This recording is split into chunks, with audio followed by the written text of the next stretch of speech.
This page is the cover of SEGA Saturn magazine, shouting out about the latest news on Sakura Wars 2.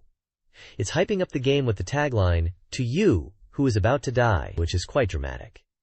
Alongside Sakura Wars 2, the cover highlights a bunch of other hot titles. You've got Super Robot Wars, Black Matrix, and Friends Seishun no Kagayaki, plus Marie no Atelier. They're also talking about Sengoku Blade, SEGA Touring Car Championship, and All Japan Pro Wrestling featuring Virtua Fighter. There's also mention of other titles like Cyber Troopers, Virtualon Oratorio Tangram, Virtua Fighter 3 TB, Scud Race Plus, Get Bass, and Motor Raid, promising in-depth coverage. It looks like this issue is packed with previews and features for all the big Saturn games of the time. The lower part also mentions Silhouette Mirage and Mobile Suit Z Gundam. This page spotlights Real Sound Wins Regret, making a bold statement with the massive Japanese text proclaiming, "Great acclaim." It's advertising this game as a unique experience. One you play entirely with sound, no visuals needed. The tagline encourages you to buy it, because it's supposedly super interesting. It's already on sale, coming as a 4 Candelas set for 6,400 yen before tax. And you can even check out their website. It's clearly a SEGA Saturn title, and available at convenience stores like 7-Eleven and Family Mart, alongside other retailers. This ad really emphasizes the novel concept of a game played solely through audio. Real Sound Wins Regret is receiving overwhelmingly positive reviews. Players, ranging in age and location, are deeply moved by the game's emotional story and immersive audio experience. Many reviewers reported crying, laughing, and feeling deeply connected to the characters. The game's sound quality is a major highlight, with particular praise for the music and the ability to create a fully immersive experience. Reviewers describe the feeling of being transported into the game, and were impressed by its ability to convey emotion without visuals. Several expressed a desire for a sequel or upgraded version, while others found the ending bittersweet, but overall a unique and challenging experience that resonated deeply. This page seems to be an advertisement for the SEGA Saturn tactical simulation game, Azure Skywings. The page highlights the game's new system where character development directly impacts the battlefield. It mentions this as a new system tactical simulation, where character growth changes the war situation. There's also a prize campaign where players can win up to 1 million yen, with a top prize of 100,000 yen for clearing the game. The text encourages readers to check the game's manual and SEGA Saturn magazines for more details about this prize campaign for Azure Skywings. The image features artwork of a character from the game, giving a visual representation of its style. This page is an advert for Azure Skywings, or Sokyu no Tsubasa, as it's known in Japan, for the SEGA Saturn. It's touting a new kind of tactical simulation game, highlighting its personal time system, which seems to blend turn-based and real-time elements, aiming to eliminate the drawbacks of both. The ad emphasizes high-quality movie scenes in the game to enrich the story and world. It points out features like pilot growth, impacting battles, and selectable weapon systems, suggesting deep strategic elements. The game is described as a 3D tactical simulation and was released on November 13, 1997, as a 2 Candelas room set for 6,800 yen and published by Micronet. There are screenshots showing in-game interfaces and action scenes, along with character artwork, to give you a feel for the game's anime style. This page is the table of contents for the magazine. It highlights several key sections, starting with landmark news and information on page 6, which features a report from the Tokyo Game Show 97 Autumn event. Page 125 is an emergency special focused on SEGA AM department titles, most notably announcing Cyber Troopers Virtualon Oratorio Tangram, and also mentioning other titles like Virtua Fighter 3 TB, Scud Race Plus, Get Bass, and Motor Raid. Page 20 is another special feature section. It looks like a roundup of game news, including Sakura Wars 2, with the subtitle, Thou Shalt Not Die.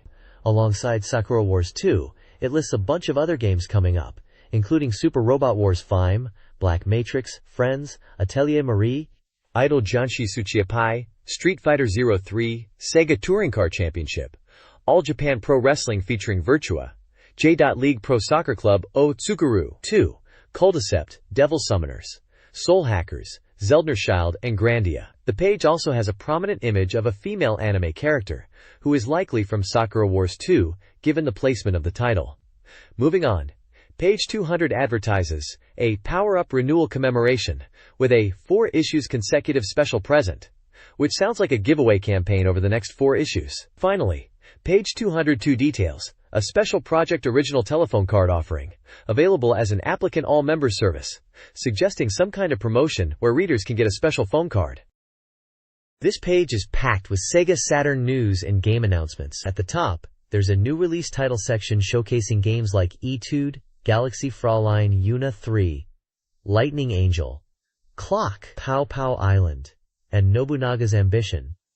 Genesis of Heaven with a power-up kit. Below that, the Coming Soon software section teases upcoming games such as Kuso Suikoden, Mobile Suit Zeta Gundam, Kyan Kyan Bunny Extra, and Ikari Super Gunner, along with Pachislo strategy guides. There's also a SEGA Saturn software complete guide feature that seems to be doing deep dives into released games, specifically mentioning Designia and Silhouette Mirage. An interview related to the game Virus is highlighted, as well as content about Yuan Classic Road and the results of a Satamaga Cup Battle Royale. Notably, a section titled Sega AM3 Rush spotlights Lost World Jurassic Park and Denu Senki Virtualon Xover. The page includes a game index on the right side, which is an alphabetical list of games and their page numbers within the magazine, and a list of regular magazine sections at the bottom left. This page reports on the Tokyo Game Show 97 Autumn event, which took place over 3 days from September 5th to 7th at Makuhari Messe. The article highlights Sega's significant presence and the large number of game companies exhibiting, creating a lively atmosphere with events and game tournaments. It mentions that many popular personalities were present, making the show even more vibrant and successful. The focus is on conveying the excitement of the Autumn Game Show. Here are pictures showing the bustling crowds at the event, and the Sega Saturn booth. Another photo captures a stage event with a large group of women posing in front of a banner for the 97 Autumn Game Show. A section titled Game Show First Look Previews Upcoming Games. It mentions MediaWorks showcasing 2 new titles, with Kuzuka Illusion Song 2, provisional, and another game planned for release in December.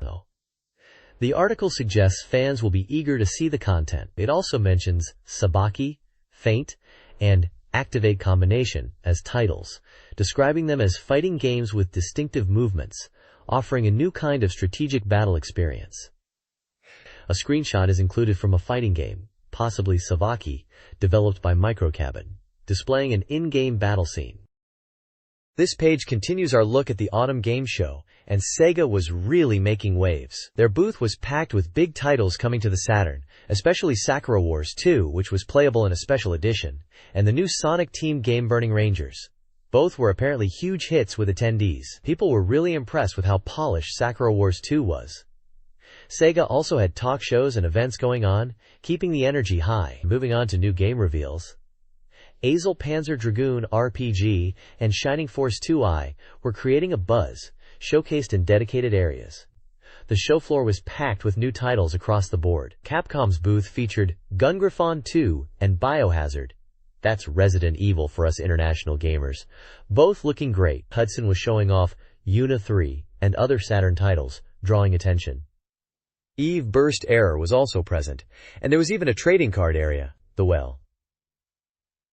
Konami had Powerful Pro Baseball 97 for Saturn on display, a first look for many, with hints of more info to come later. This page is all about the licensee booths at the Autumn Game Show, showcasing the different approaches each company is taking to wow attendees. Licensees like NEC Interchannel, Konami, Hudson Soft, Riverhill Soft, Victor Interactive Software, and SETA are all presenting playable demos of their new games. NEC Interchannel is showing Sentimental Graffiti, while Konami has a strong lineup including Castlevania, Symphony of the Night, Suikoden, and Vandal Hearts. Hudson is bringing the Star Bowling, and Riverhill Soft has the intriguing Minto Detective Investigation File, Roadside Murder Case. Victor Interactive Software is demoing Dungeon Master Nexus, and SETA is showcasing Super Real Mahjong version 2. Beyond just playable games, the booths are hosting a variety of events. Atlas had an Angry Gamer tournament, and Chunsoft held an Ox Quiz tournament with real merchandise prizes. The page also highlights other noteworthy companies outside of Sega licensees. SEGA is making a splash with the announcement of Gran Turismo, displaying a real car to go along with the game. Square is also present with their new shooting game Einhander, and even at the Sega booth, you can still find Bandicoot, with the Blaze being hinted as the answer to why. There are photos of various booths from companies like NEC, Konami, Taito, Visco, Sunsoft, Jaleco, Atlas, Enix, Chunsoft, Umedia, Square, SCE, and Sega, giving a visual glimpse of the game show atmosphere. Enix announced the Sega Saturn release of Riven, the sequel to Myst, at a press conference on September 4th in Tokyo. Riven, costing 7,900 yen and spanning 5 Candelas ROMs, is the highly anticipated sequel to the successful Myst. Development costs reached approximately 3 billion yen. The game promises a grand adventure with detailed graphics, utilizing around 7,000 centigrams images and over an hour of animation. The article also highlights the game's story, picking up where Myst left off, transporting players to a new dimension. Additionally, the page includes coverage of the JGC 97 Card Game Festival and the on-air East Summer live concert in Tokyo, providing a glimpse into other entertainment events. Photos from the press conference, the Card Game Festival, and the concert are included. Anime fans have several releases to look forward to, including the final volume of Giant Robo the Animation on January 25th, and the Daytarn 3 Memorial Box Part 1 on December 18th. A new Hyperbrute store is opening in Kumamoto on September 13th. Music enthusiasts can enjoy the game musician band Scramble live performance in Tokyo on October 25th. A CD release campaign for My Dream on Air Gay Matenakut starts September 18th, offering a chance to win a signed clear file. Neoprint photo booths will feature actors Takashi Sorimachi and Yutaka Takenuchi starting in September. Card collectors can purchase Exciting Trading Card Collection Volume 2 packs with a special storage file available. Volume 3 is slated for a December 18th release. This page features reviews for various books. Cyber Troopers Virtual On Graphics Perspective is praised for its stunning CG artwork, interviews, and character designs, making it a must-have for fans of the game. 3 strategy guides for 04 Champ Duzij are reviewed under the Rack Plus RPG banner. The Fastest Tuning Manual focuses on tuning and gameplay data. Play It to the Fullest book highlights character individuality and scenario modes. The Tune-Up Complete Guidebook is a comprehensive guide for serious players, offering walkthroughs and advanced tips. Finally, the Investiture of the Gods Great Encyclopedia, a digest of the perfect guide to Investiture of the Gods, summarizes the story, characters, and treasures of the Houshun Enji series through illustrations, appealing to fans of the anime and manga. The top 15 best-selling Sega Saturn games in Japan showcase diverse genres. Virus, an adventure game, claimed the #1 spot. Adventure games dominated, with Black Chapter in second, and Dukyusei 2 also making the list. Strategy RPG Langrisser IV, Slayers Royal, a comedic RPG, and Resident Evil, offering zombie thrills, also ranked high. Fighting games like Marvel Superheroes and Last Bronx appeal to action fans. Racing games Kochikame, Nakagawa Land Big Race, and Full Cowl Mini 4WD Super Factory found success, along with party games Saturn Bomberman. Other notable titles included Mega Man X4, the interactive sound drama Real Sound, Kaze no Regret, Collision Koshien, and Kakyusei. The list reflects the diverse gaming interests of the time. 2 popularity charts are presented. The first, based on user data, lists games Saturn fans desire, with The King of Fighters 97 and Neon Genesis Evangelion, Iron Maiden second at the top. Other popular choices include The House of the Dead, Final Fantasy series, and Street Fighter II. The second chart, based on shop data, ranks arcade favorites. Virtua Fighter 3 leads, followed by Tekken 3 and Virtua Striker 2. Other arcade hits include Vampire Savior, Cyber Troopers, Virtualon, and The King of Fighters 97 again. The page also spotlights games Mary's Atelier and Gadarius, both with a 2% completion realization rate. Scud Race Plus is teased as coming soon, and Solar Assault is mentioned, highlighting its power-up system.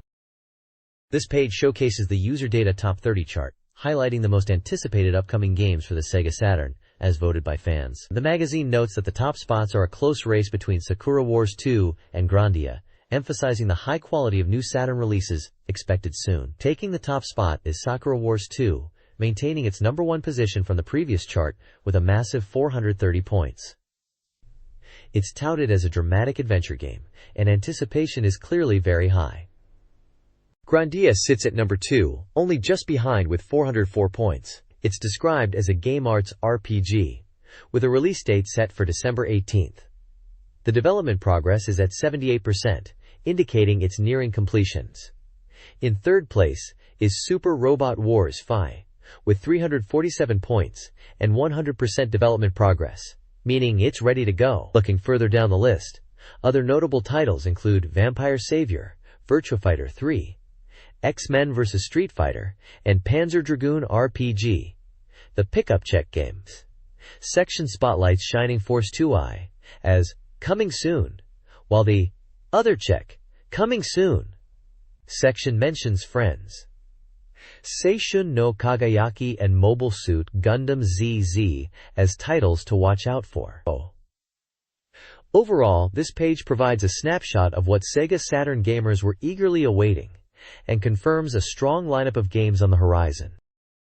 This page features the All Soft Readers Check, a weekly ranking of released Sega Saturn software based on reader votes. It seems Thunder Force V has achieved the top spot for 6 consecutive weeks, which is a significant achievement. The article highlights the intense competition for the top position each week, noting that Thunder Force V is holding strong, while games like Langrisser IV and Biohazard are also performing well, although Biohazard seems to have dropped slightly in ranking this week. The review section also mentions anticipation for Super Robot Wars F. The page includes a top chart listing numerous games, showcasing their ranking, genre, and score. There are screenshots from Biohazard, also known internationally as Resident Evil, featuring in-game scenes and characters, one with Claire Redfield and another with Leon S. Kennedy facing zombies, reflecting the tense atmosphere of the game, which is called Biohazard in Japan. The Sega Saturn software popularity rankings, based on reader votes, are still led by Thunder Force vs. Other popular titles include Snatcher, Lulu, Neon Genesis Evangelion, Mobile Suit Gundam, Fighter's History Dynamite, Resident Evil, Earthworm Jim 2, and Dark Savior. New arrival recommendations include Virus, 8.8, a polygon adventure game praised for its visuals and story, despite some gameplay drawbacks. Saturn Music School, 8.7333, is a music creation tool lauded for its accessibility and depth. Munich Hune St. Paulia Girls Academy, 8.2857, is an adventure game focusing on Mo elements. In the new arrival longshot games section, Album Club, 7.1111, an RPG, is recommended for its unique battle system despite loading issues. Haneko-chan, 7.6, an ADV game, features strong voice acting, but suffers from story and animation issues. Finally, Rabbit, 7.0, an ACT game, offers fresh action gameplay with beast summoning and stealing, though it has long loading times and a childish aesthetic. This page presents more game rankings from the Sega Saturn Readers Poll, offering a broad overview of game popularity without highlighting individual standouts. 2 new games are reviewed. Seikai Rishiden, a political simulation game, received average scores and was deemed better suited for multiplayer due to its board game style. Daisuki, an adventure game, scored slightly lower, with reviewers finding its character designs acceptable, but the CG quality and presentation simplistic, contributing to a sense of realism. The page also notes shifting popularity for previously reviewed games. Fighter's History, ranked at 25, while Full Cowl Mini Yonku and DX Jinsei Game 2 experienced significant drops in ranking. Finally, a humorous section. Those who oppose Saturn's Death Curse criticizes game quality, suggesting poorly received games are cursed. This page continues the Sega Saturn Readers Poll rankings. The highlighted game in this issue is Senki Varkron, which is known internationally as Cybertroopers Virtualon. The review praises it as a definitive robot action game with deep gameplay that captures the essence of the arcade experience. The reviewer emphasizes the speed, design, and strategic depth, highlighting the technical aspects like cancel techniques and the effectiveness of the twin-stick control, which was unique to this game on consoles and crucial for arcade-like controls. They also point out that the Saturn version perfectly recreates the arcade feel at home. There's a section noting that for those who want to play against others in full-screen mode, the X-band modem adapter is supported for online play, highlighting it resolves the issue of split screen in the standard version. Reader comments praise the beautiful graphics and high-quality port, but mention concerns about fast replays making it hard to follow, and slow down during special moves like Yagarande. Developers from the game staff recommend it, noting the difficulty of porting and appreciating the Saturn and programmers for making online play possible. They encourage players to enjoy Virtual On specifically on the Saturn, with twin sticks and X-band,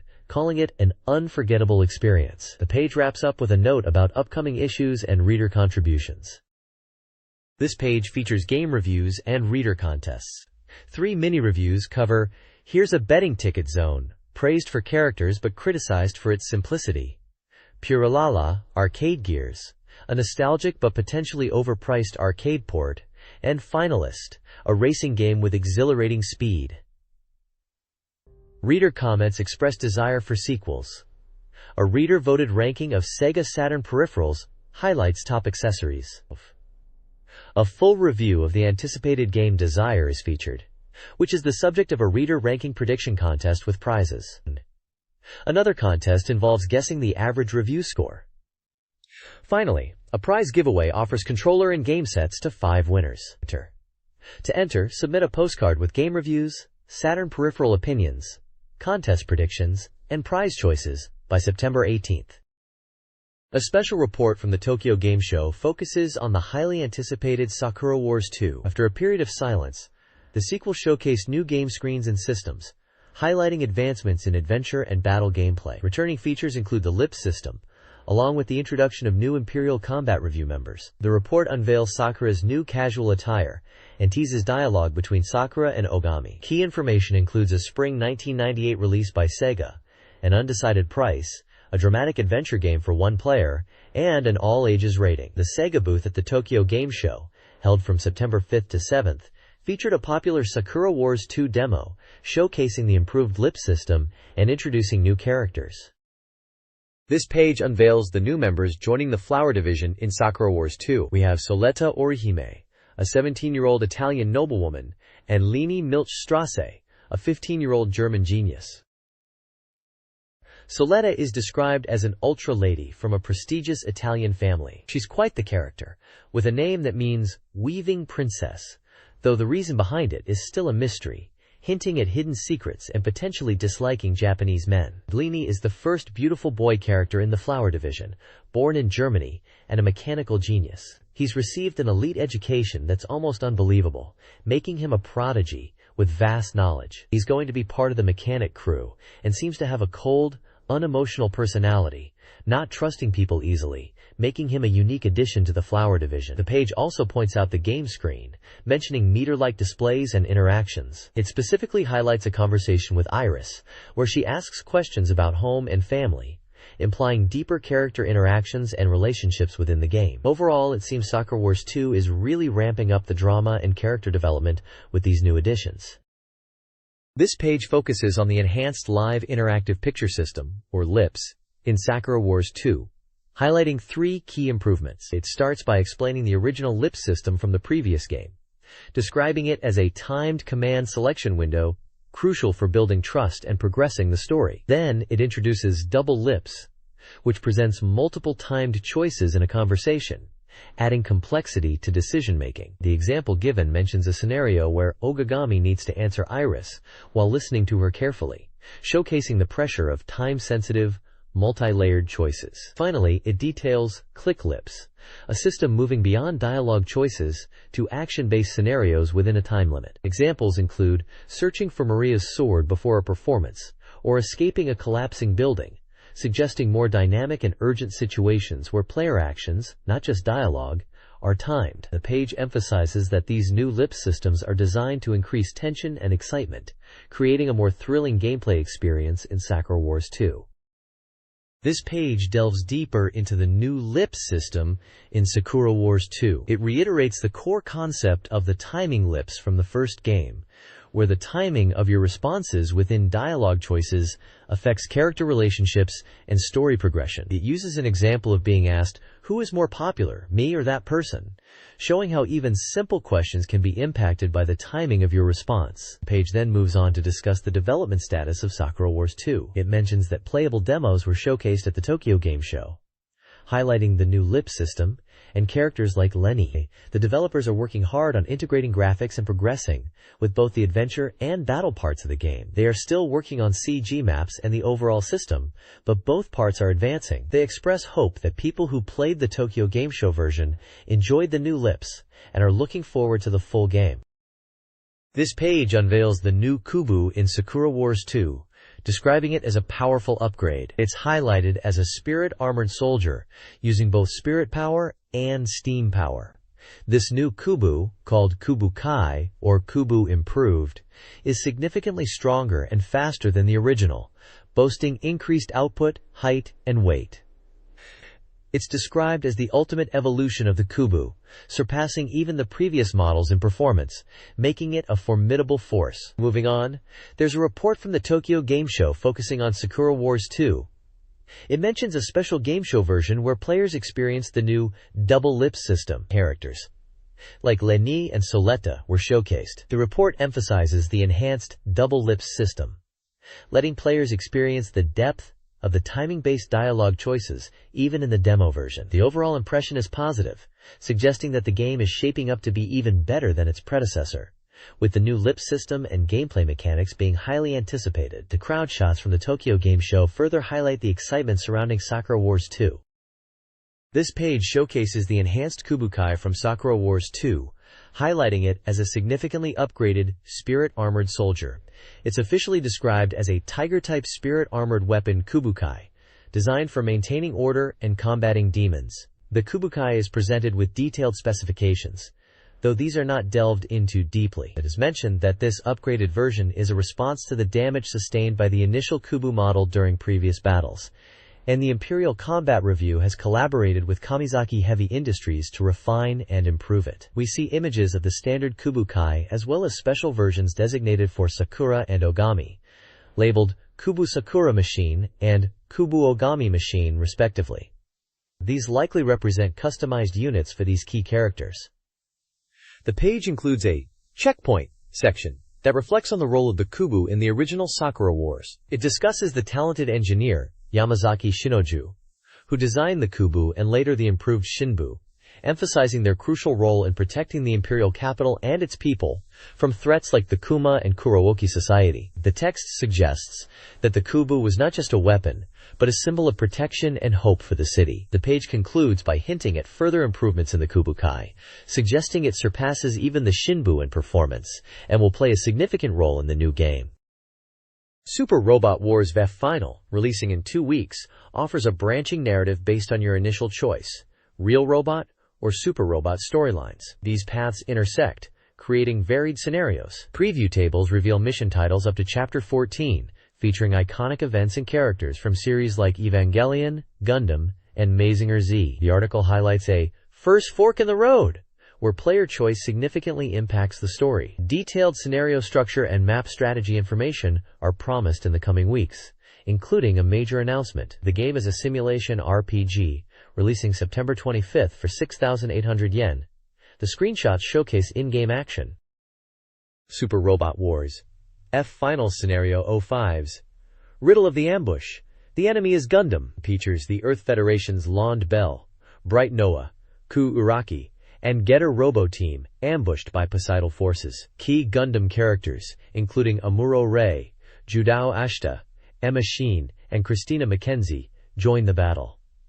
Enemy units include the Cavalry Temple, Baashu, and Graya.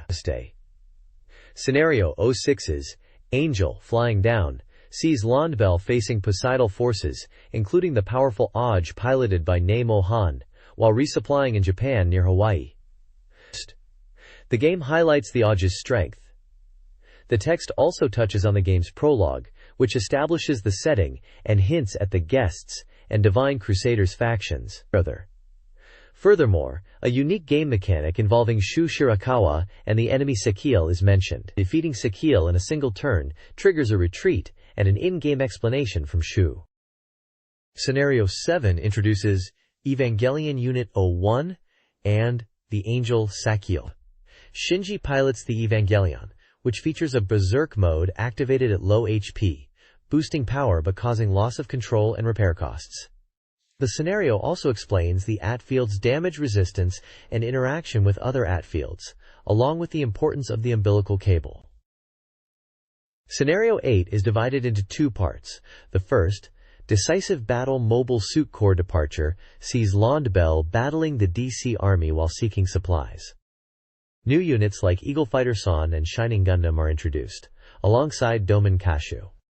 The second part, Hot Blood Decisive Battle Mobile Suit Corps Combination, continues the fight against flying monster ghouls, and focuses on the Decisive Battle Mobile Suit Corps' combined might, hinting at Mazinger Z's inclusion with the arrival of characters like Kabuto and Boss.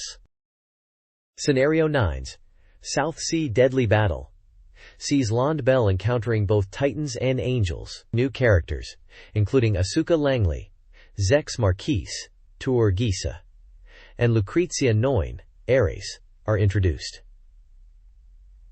The mission is interrupted by the 6th Angel Gahil's attack near Hawaii and 2nd Neo Tokyo, prompting the launch of Evangelion units. Zex and Noin are powerful guest characters. Scenario 10, Betrayal, focuses on Relina's discovery and Londbell's resupply. Shapiro, the enemy commander, appears, and Brigitte Pierrot pilots a Jagan.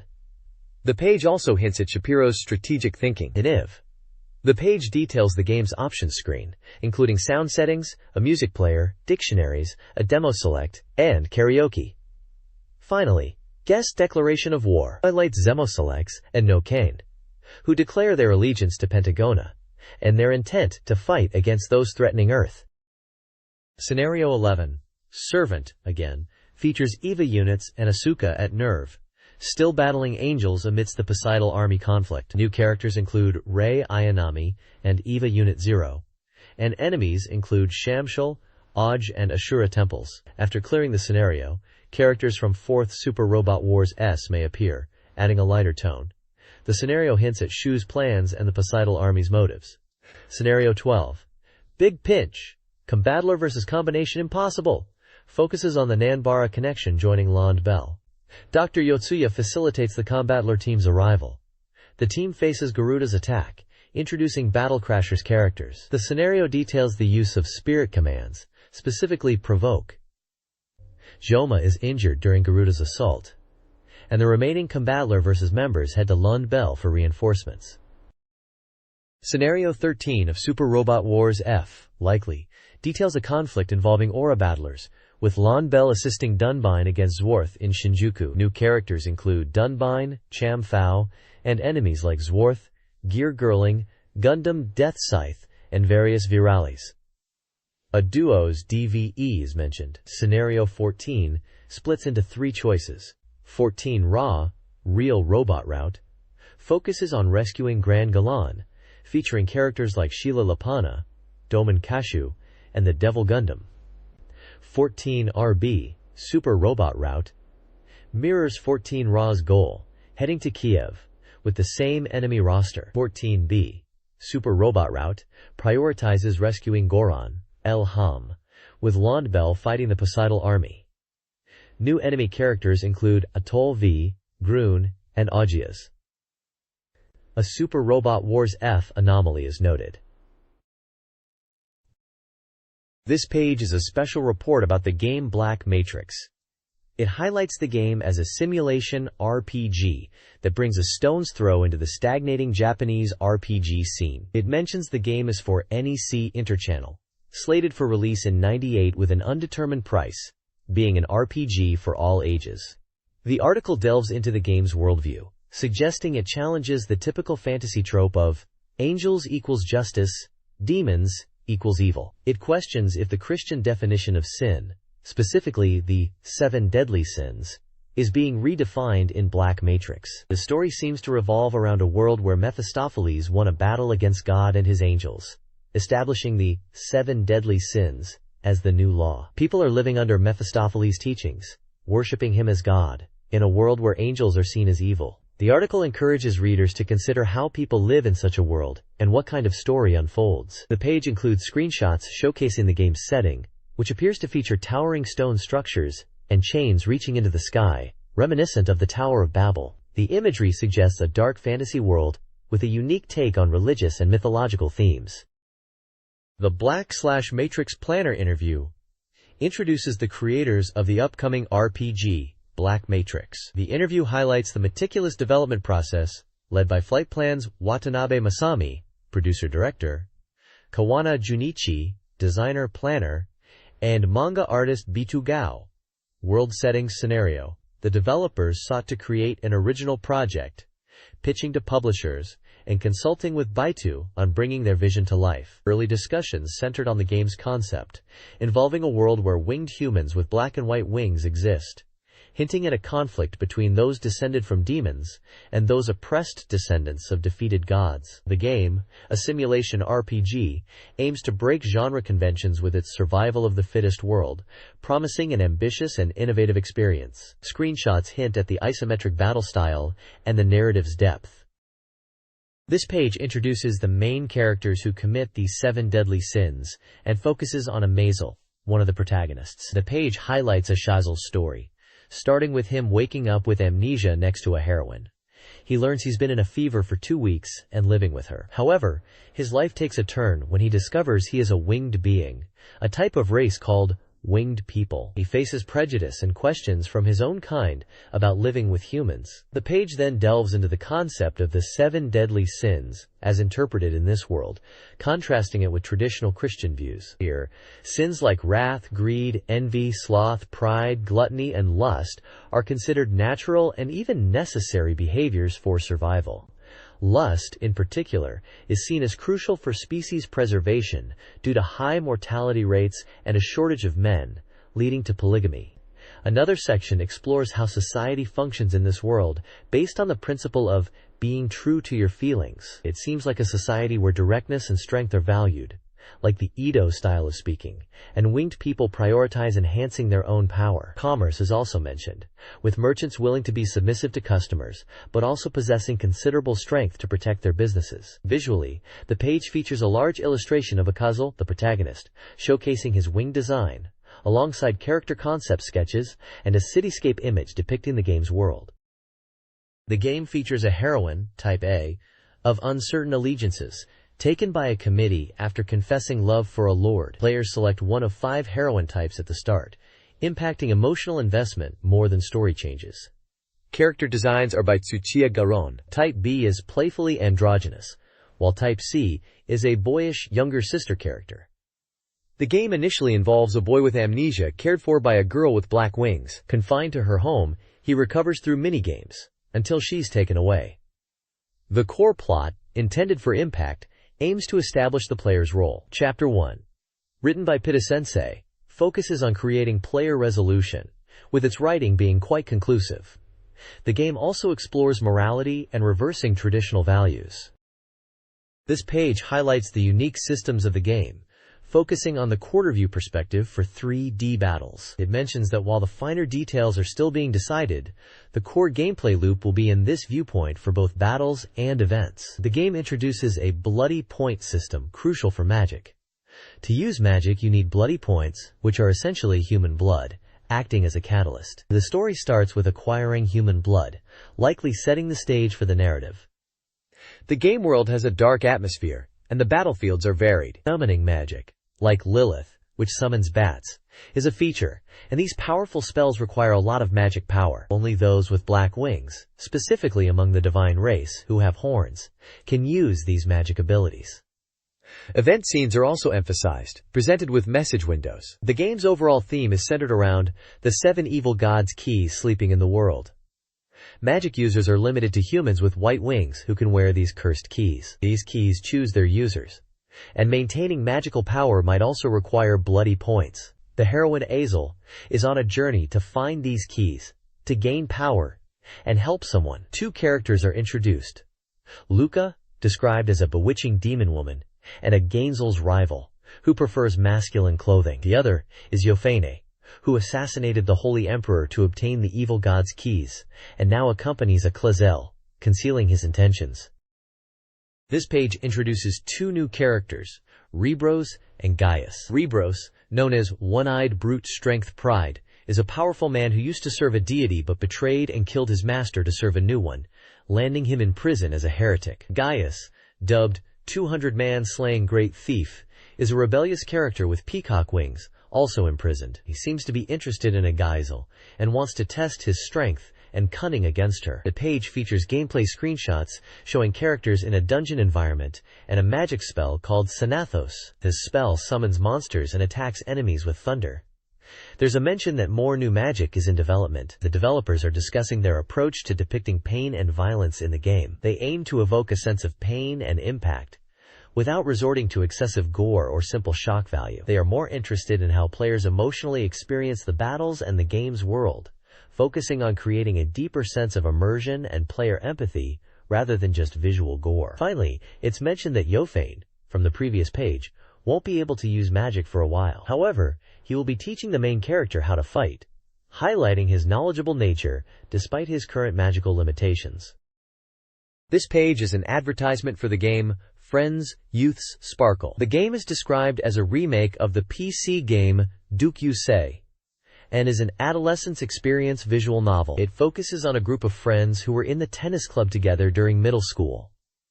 The main character, now a university student, receives an invitation to a reunion. The game explores themes of reuniting with old friends after 4 years, wondering if they've changed, and rekindling old feelings, especially with a girl he used to be close to. The page mentions that the game focuses on the excitement of meeting up with friends again, the initial innocent feelings of first love, and navigating relationships. It's described as a love drama, where you meet classmates you haven't seen in a long time, wondering what kind of conclusion their relationships will reach. The screenshots show various scenes from the game, featuring different female characters and everyday scenarios, hinting at the romantic and slice-of-life elements of the game. At the bottom, the page lists NEC Interchannel as the publisher, and mentions it's a romance-adventure game, recommended for ages 18 and up. The release date and price are still to be determined. This page explores the game Friends, Youth's Sparkle, focusing on the bittersweet feelings of youth as depicted in the game. It showcases screenshots highlighting the visual novel style and romantic themes. A key section introduces the development team from Limited Company Stack. The team includes director Akira Onuma, PCFX and Free PC Experience, programmer Hideki Okawara, PC and PC Engine background, and director Kimihiko Iwasaki, freelance CG designer with NEC Interchannel experience. The developers have a history in PC and console game development, particularly within the visual novel genre. The page aims to provide further coverage, indicating a focus on the team's expertise. Friends, Youth's Sparkle is a game where players spend a week at Hoshikage Plateau Pension aiming to find a girlfriend. Time management is key. Players must efficiently use their time to interact with girls. The game includes a new system to improve movement efficiency. Players can pursue romance with Akiyama Midori, who has a history with another character, Kano Makoto, who has a boyfriend, and Wakabayashi Ayu, the childhood friend. Dates can occur at various locations, each with time-sensitive interactions. Successfully navigating these relationships requires strategic planning and efficient time management to win over the girl of your choice. Friends, Youth's Sparkle on SEGA Saturn features a week-long stay filled with events like tennis, festivals, and activities at the pension, with events triggered by growing closer to the girls. Players should aim to experience as many events as possible. However, male rivals also compete for the girls' affections, requiring players to be vigilant. The Saturn version improves on the PC version, with a map system displaying character locations, enhancing navigation, and adjusting the difficulty. Other planned improvements include full voice acting, rebuilt scenarios, and potentially mouse support. The page introduces 3 heroines: Rina, the primary love interest, Shizuka, a go-with-the-flow character, and Natsuko, a comforting, innocent presence. Friends, Youth's Sparkle explores complex romantic relationships in a reunion setting. The protagonist is the center of attention, navigating intricate connections woven from past high school and middle school relationships. Secret desires and unresolved feelings abound. Midori, with past ties to Yosuke, still shows a hint of care, while two men relentlessly pursue Makoto. The narrative promises to reveal whether these entanglements will intensify or resolve. New characters, like the pension owner Aoki Momoko and the shy heroine working at the souvenir shop, complicate the protagonist's anxieties. This love drama for adults involves 13 individuals, with their choices being the focus. The text also emphasizes visual improvements, with significantly enhanced graphics, faithful recreation of the art style, and refined animation. While some scenes will be left to the imagination, the developers aim to convey emotions effectively. The page also displays character art and scene previews. Friends, Youth's Sparkle is nearing completion, with staff focused on visual polish and player experience. An album mode will allow players to revisit cleared CG scenes, and a music appreciation mode is planned. The team emphasizes the impactful ending, distinct from their previous work. The joyful CG appreciation mode is optimized for home TVs, implementing anti-aliasing and color adjustments for improved visuals. This mode aims to enhance the player's experience of the story and relationships. The game explores themes of unrequited love and past relationships, offering a path towards new romance for a mature audience. The narrative will have multiple endings based on player choices, showcasing characters as adults navigating friendship and romance. Screenshots highlight the game's enhanced graphics and art style. This page introduces Atelier Marie, the Alchemist of Salzburg, for the SEGA Saturn, describing it as a new sensation RPG, where you play as Marie, a student at the Royal Magic Academy, who is struggling with her alchemy studies. It's emphasized that this isn't your typical hero-saving-the-world RPG, but more about the daily life of an alchemist.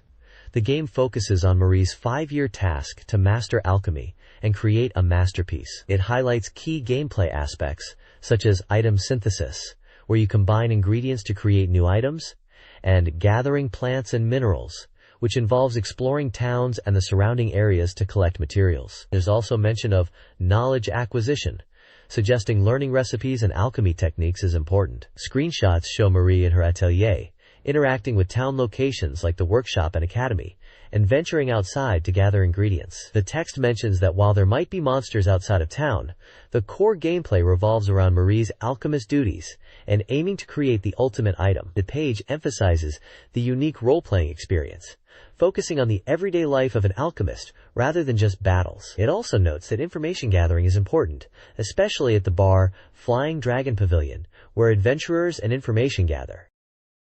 This page dives deeper into Atelier Marie, the Alchemist of Salzburg, calling it a new sensation RPG. It seems to be a special report, judging by the special report, burst graphic, and completion rate %, which hints at the game's development stage. The text mentions that, based on reader feedback, a PlayStation version was also decided upon, and is planned for release in December. This time, they are thoroughly covering the Saturn version, focusing on changes in scenery and other aspects.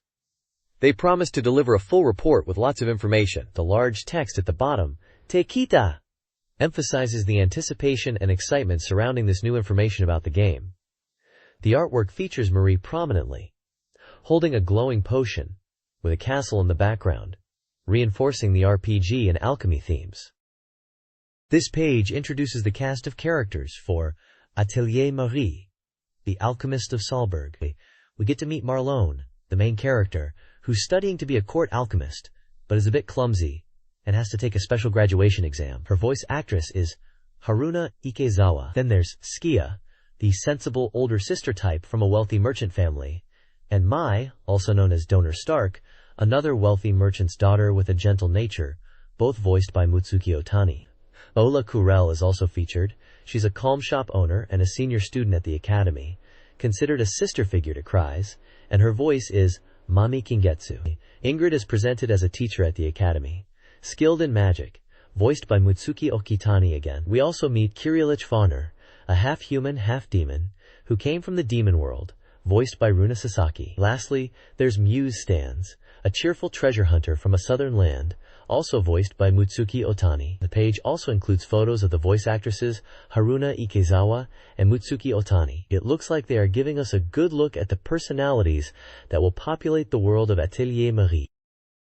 Atelier Marie, features a cast of attractive male characters designed to appeal to a broad audience. This page introduces several key figures, including Endurk Yard, a popular old man archetype, Filur Wayne, and Reuven, Marie's reliable ally. Halesh Elmanch, a righteous adventurer, admires Endurk. Kreisquol is voiced by Takehito Koyasu, who puts extra energy into his performance as a handsome character. Kugel Richter, a former knight, returns to adventuring, alongside Dio Schenk and the weapon shop old man, all voiced by Fumihiko Tachiki. The game highlights the appeal of these mature characters, adding depth to the game world.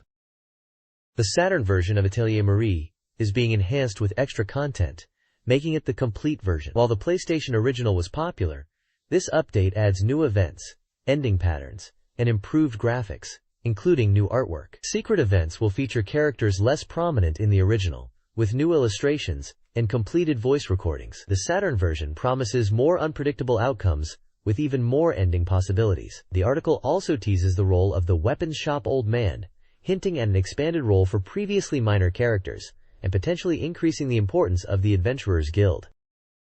This interview with Eri Natseda, illustrator, and Shinichi Yoshike, scenario writer, discusses the creation of Atelier Marie. Natseda was given creative freedom, starting with the image of Marie as a blonde, curly-haired magician girl. Yoshike reveals Marie originated from a different game concept. Natseda's illustrations define the game's visual style, inspiring Yoshike.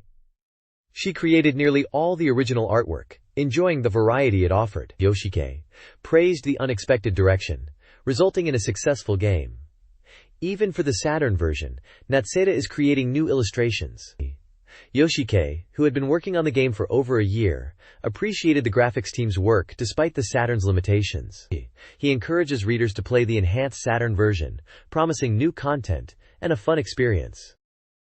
This page introduces the lecture mode for Chaos Seed, Feng Shui Geomancy Record, showcasing the tutorial scenario called Trial Ground, Let's Go. The scenario involves a protagonist training to become a hermit under a master. The current trial requires facing dangerous enemies in a cave to retrieve scrolls. We get a glimpse into the gameplay, focusing on battles against evil spirits that inhabit the trial grounds. These spirits must be defeated to progress and complete rooms. The page details the basic controls in a section titled Basic Movements to Remember. It lists different attack types, like dash, small attack, medium attack, big attack, smash, kick, and scroll attack, along with their corresponding button inputs. CB, A plus B, dash plus A plus B, dash plus direction plus B, dash immediately after plus B, B rapid press. Notes are provided for each move, such as dash being directional, small attack being fast but weak, medium attack being slow but powerful with invincibility, and so on. The screenshots illustrate the game's environment and combat, showing pixel art characters in a dungeon setting. Overall, this page serves as an introductory guide to the game's mechanics and initial scenario within the lecture mode. The page continues the lecture mode of Chaos Seed, focusing on the protagonist's newfound ability to create hermits after finding a scroll and meeting hermit beasts. These beasts explain that the protagonist can now revitalize withered earth, areas where the land's energy is depleting. The goal is to create hermits and infuse them with energy to restore these areas, a challenging but rewarding task. The game emphasizes the Earth's support and the hermit beast's assistance. The page then introduces gameplay mechanics, primarily focusing on the B button attack, used to destroy obstacles like door opening switch. Combat involves both destroying obstacles and battling evil spirits. Players must use attack actions effectively, remembering command inputs and effects to utilize hermit abilities. Hermit beasts will fight alongside the player, though they act independently. The Chaos Seed lecture continues, detailing the protagonist's quest after acquiring the Scroll of Hermit Mastery. After learning about cave mechanics and exiting the trial grounds, the protagonist bids farewell to the hermits, who turn into stone statues. Driven by the scroll, the protagonist seeks the ultimate hermit technique, Exorcist Rock Power. This ability, essential for hermit creation, flattens base rooms and serves as a basic attack, launching shockwaves at enemies. The Saturn version enhances the visual impact. Beyond attack, Hermit techniques aid exploration and puzzle solving. The lecture highlights the battle utility and showcases 2 additional Saturn-exclusive attack techniques: Blazing Dance and Ice Thunder Axe. Ice Thunder Axe is a new, powerful attack in the Saturn version, sweeping enemies. This page offers a fan-focused look at Chaos Seed, primarily through cosplay Q&A, detailing the heroine and protagonist's outfits. It includes sketches and notes on specific clothing elements. A humorous fan story describes achieving 100% completion on the Saturn version after a previous console failure. The DGJ posting section rewards contributors with a beanbook. The page also showcases fan art in the Chaos Seed Windwater painting gallery, featuring adorable heroine illustrations. Finally, emergency news announces the game's release delay to December 4th, but includes a limited edition 2-disc set with an original CD. The CD will contain digital comics, an illustrator collection, and voice actor profiles. The enhanced Saturn version generated excitement at a recent game show. This page is dedicated to the game Machi. At the Tokyo Game Show, they are showcasing the test play version of the game and introducing the 8 main characters that you'll get to experience. The game is stated to be 96% complete and is scheduled for release on October 30th. It's a sound novel coming on 2 creeds and priced at 5,800 yen. We get a profile on 2 of the main characters. First up is Takamine Ryuji, starring in the scenario Bewildered Foreign Legion. He's 25 years old, blood type A, a Libra, and 183 centimeters tall, with reading and playing the tenor sax listed as hobbies. He's described as a former member of the French Foreign Legion who finds himself in trouble in Shibuya after returning to Japan. Apparently, his sister works at a jewelry store. The second character is Shinoda Masashi, in the scenario 7 Luminaries Society. He's 22, blood type AB, a Cancer, and 177 centimeters tall, with pachinko and walking as his interests. He's a university student who is supposed to start working at a major electronics company, but gets caught up with a mysterious woman and the enigmatic 7 Luminaries Society. The article introduces several main characters from the upcoming game Machi. Tobisawa Yohei, an 18-year-old student and student council president, faces a pregnancy crisis in his scenario. Amamiya Keima, a 25-year-old detective, stars in Otaku Criminal Runs. Ushio Masami, a 36-year-old ex-Yakuza, gets into trouble while proposing. Umabe Jintaro, also 36, is a weak-willed actor influenced by Ushio. Ichikawa Fumiyasu, a 38-year-old TV scriptwriter, struggles with his secrets in his scenario. Finally, Hosoi Yoshiko, a 20-year-old, battles with her diet. The article concludes by previewing tip and zap systems, unique to Machi, promising gameplay evolution. This page focuses on the game Noriko from Data East, which is currently 30% complete and slated for a February 1998 release. It's described as a character trap adventure aimed at players 18 and over, for single players only. The article mentions that players are trapped in a mansion and must solve riddles to escape. Character design and original drawings are by Yokota Mamoru, known for creating charming, beautiful girls. The feature includes an interview with Yokota Mamoru and the development team. The page showcases character art of 3 individuals: Shibata Kei, Kasumoto Rei, and Norma Wendy, presumably key figures in the game. This page continues the focus on Data East's upcoming adventure game, and it appears the title is Kyuken, which translates to Mad Dog. It seems to be related to Noriko, perhaps a different scenario or game within the same universe, as hinted by the phrase Kyuken Soshite, which means Mad Dog, and then the page introduces 3 characters. Starting from the left is Hattori Izumi, then in the middle, Kandagawa Kuniaki, and on the right, Aoki Chisa. The text highlights the game as a character trap adventure, where you must evade mysterious traps. It poses the question, can you escape the mysterious traps and save the girls? The description elaborates that the game is a new sensation adventure, where the story unfolds based on the player's actions. You'll navigate the game screen using a cursor icon, utilize items, and try to escape from the meticulously laid traps within the mansion. It also suggests that the story will branch out depending on how you deal with these traps. Players will encounter various beauties in the mansion, and the ultimate question is whether you can protect these girls and survive unscathed. It sounds like you'll be interacting with these characters within the trap-filled mansion as you try to solve the mysteries and escape. This page showcases an interview with character designer Mamoru Yokota from Data East, likely continuing the discussion about their upcoming adventure game, which we know is possibly called Mad Dog or Q-Ken. The page title highlights the charm of the work itself and the girls, suggesting a focus on character appeal. We see images of Yokota himself, alongside the Data East logo, and artwork featuring several anime-style female characters. The interview explores Yokota's design philosophy and process for creating these characters. He mentions that the game is aiming to be somewhat different from other Data East titles. Yokota discusses considerations like making the characters appealing to players, and the challenges in balancing visual appeal with the game's content, especially when dealing with potentially mature themes hinted at in the interview, like violence and potentially suggestive situations. He mentions avoiding certain colors in hair and eyes to differentiate the game visually, but opting for bolder colors in clothing.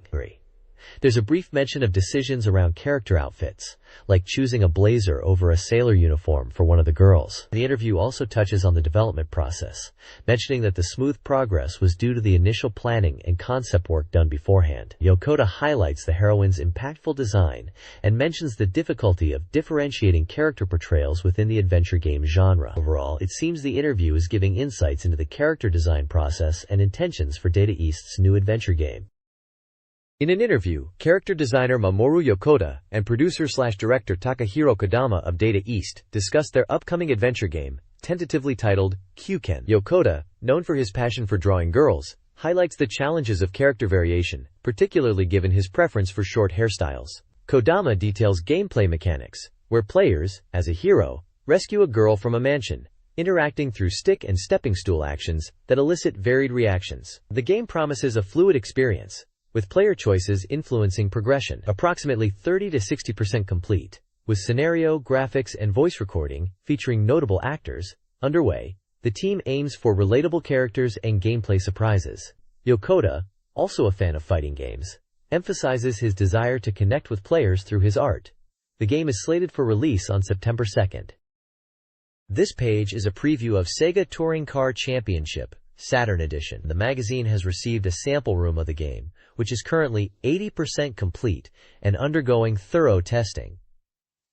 It's announced for release on the SEGA Saturn in November, priced at 5,800 yen. The game will feature two-player versus mode, multi-controller support, and compatibility with steering wheel controllers. The page shows screenshots of the game in action, displaying elements like the starting grid, lap times, player position, and speed. The reviewer notes that the game's core elements are in place, with final adjustments being made to vehicle behavior and graphics. They highlight the game's title screen and the option to choose between Saturn and arcade modes when starting. While still under development, the game already feels like a strong Saturn port of the arcade version, although new features are still to be revealed. The reviewer intends to further explore the 4 courses in Saturn mode. It also mentions that the game will be playable at an upcoming game show. This page dives into the Saturn mode features of SEGA Touring Car Championship. It highlights how the Saturn version makes the car handling more forgiving compared to the arcade, describing it as milder, meaning it's easier for players to control. They also mention that collisions are less punishing. Bumping into walls or other racers won't drastically throw you off course like in the arcade. The Saturn mode is packed with options to tweak the game to your liking, including modes like Championship, Time Attack, versus Race, Car Setup, Records, and General options. A big addition for the home console is the 2-player split-screen mode, which the reviewer notes doesn't sacrifice graphics quality or gameplay smoothness. You can even set handicaps for fairer races between players. Another cool feature is car color customization. For most cars except the Supra, you can change their color schemes. The default colors are inspired by real racing cars, like the Fiat CLK GTR and ITC cars. They showcase examples like the AMG Mercedes class, Opel Calibra V6, and Alfa Romeo 155 V6 Thai, each with different color variations, including those based on real-world sponsors like Mercedes-Benz, Cliff, and Alpha Course. The page finishes by emphasizing the high-speed racing action, showing screenshots with speedometers hitting 300 kilometers per hour. It's all about enjoying intense races at blistering speeds in the comfort of your home. The Saturn version of SEGA Touring Car Championship accurately replicates the arcade tracks. Country Circuit, a high-speed course, features a faithfully reproduced gap after the first corner, requiring precise handling similar to the arcade, especially with a racing wheel. A gamepad necessitates tap steering for optimal control. The producer highlights the accuracy of the corner's quirkiness in the Saturn port. Grunwald Circuit, known for its bumpy road, is also well replicated. The uneven road surface and challenging gaps demand careful throttle control, mirroring the arcade experience. The tight final corner is equally demanding. The game's visual and driving feel is very similar to the arcade. This page focuses on two more courses in SEGA Touring Car Championship for the Saturn: Brickwall Town and Urban Circuit. Brickwall Town is described as a challenging city course, the only one of its kind in the STCC lineup. It's noted for its complex layout, tight corners, and numerous buildings and objects which make it difficult. The article questions how well the Saturn version replicates the arcade's experience, especially in terms of visuals and gameplay. A producer comment highlights that this course really lets you feel the accelerator work that bends, emphasizing the nuanced driving experience. Moving on to Urban Circuit, presented as an extra round course, it becomes available after you clear the main game and become Grand Champion. This course is described as extremely narrow, with a series of small, continuous corners. It's so challenging that just driving without hitting the walls is difficult, especially for newcomers. Despite the difficulty, the Saturn version is lauded for its faithful recreation, even suggesting that the sense of speed might be stronger than the arcade version. The tagline for this course is "Wall and paper thin, heavyweight ecstasy," capturing the intense, high-speed, and close-quarters racing. Another producer comment emphasizes the narrowness, making overtaking very tough and requiring precise steering. This page is all about the upcoming SEGA Saturn release of All Japan Pro Wrestling featuring Virtua. It's issue No. 033 of the magazine, dated 9/27 and priced at 460 yen. The page is hyping up the arrival of God Wolf and Sea God Jeffrey, two characters from Virtua Fighter, into the world of All Japan Pro Wrestling. The article excitedly describes this as the day finally arriving, and highlights the AWE-inspiring power of these two wrestlers and their techniques that are about to be unleashed. The game is set for release on October 23rd, a Thursday, and will cost 5,800 yen. It's a fighting game for 12 players, and is recommended for all ages.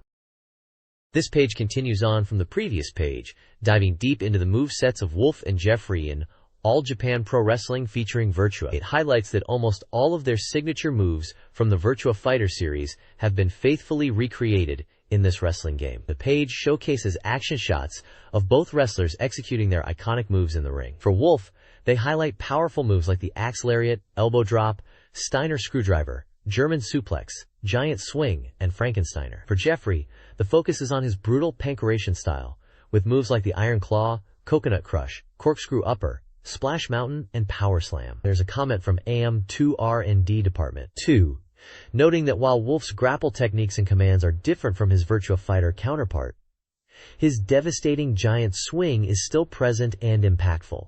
They also mention Jeffrey's inclusion of machine gun-like strikes, a staple of his style, which feels great in the game. The developers seem happy with how the characters and their moves have transitioned into the pro wrestling context, finding a good balance and even adding pro wrestling specific moves to their arsenal. They are particularly pleased with the overall feel of the game and the exciting wrestling action it provides. This page focuses on the wrestler Wolf Hawkfield in All Japan Pro Wrestling featuring Virtua, highlighting his nickname, Intrepid God Wolf, which really sets the tone for his powerful style. The page details some of his signature moves. For example, the Frankensteiner is described as a head-pinning throw from the front, capable of dealing significant damage, and potentially usable as a counter. Another highlighted move is the calf branding, a brutal attack where Wolf strikes the opponent's back knee and then uses his full body weight to inflict damage. The page also emphasizes the inclusion of combo techniques, stating that these aren't just simple moves imported from the Virtua Fighter series. Instead, the game allows for chaining moves into combos, going beyond just individual techniques. It mentions that up to 5 moves can be chained together based on timing and command input, offering a strategic element to build momentum and dominate opponents. The developers note that while the command system differs from Virtua Fighter, some fundamental combos, like Jeffrey's toe kick to splash mountain combination, have been faithfully recreated, offering a familiar yet evolved fighting experience. The page suggests that discovering combo possibilities is a significant part of the game's fun. This page shines the spotlight on Jeffrey McWild in All Japan Pro Wrestling featuring Virtua, diving into some of his signature moves. We get a glimpse of the toe kick to body lift stomach crusher combo, showcasing the game's combo system. The page highlights the Raiden drop, noting it's been adapted from Virtua Fighter. In Virtua Fighter, it was a move on a downed opponent, but in this wrestling game, it's changed to an attack from the corner post. Apparently, many moves are being adjusted to fit the wrestling style. Another move featured is the triple headbutt, described as a raw and brutal attack with 3 consecutive headbutts, just like in Virtua Fighter. The page also touches on Jeffrey's short shoulder and the iconic Splash Mountain, emphasizing its fame and power, especially as a signature throw from Virtua Fighter 3. The article muses about how other iconic moves from Virtua Fighter will be integrated into All Japan Pro Wrestling. It notes that while only a few moves are showcased here, the quality seen in the screenshots strongly suggests the game will live up to player expectations. It also hints at the intriguing possibility of edit wrestlers being able to use these Virtua Fighter-inspired moves, adding another layer of depth to the game. This page details the yearly event schedule for Let's Make a J.League Pro Soccer Club 2. The game features a robust event system, divided into optional and mandatory events. The in-game year is structured monthly. January is event-free. February hosts preseason matches, overseas training camps, and the Asia Winter League. March features a spring tournament. April to June focuses on the J.League first stage. July has the All-Star event, and August to October sees the J.League second stage. November includes preseason matches and the Africa, Europe, and South America Challenge Cups. December concludes with the J.League Championship and Winter Cup.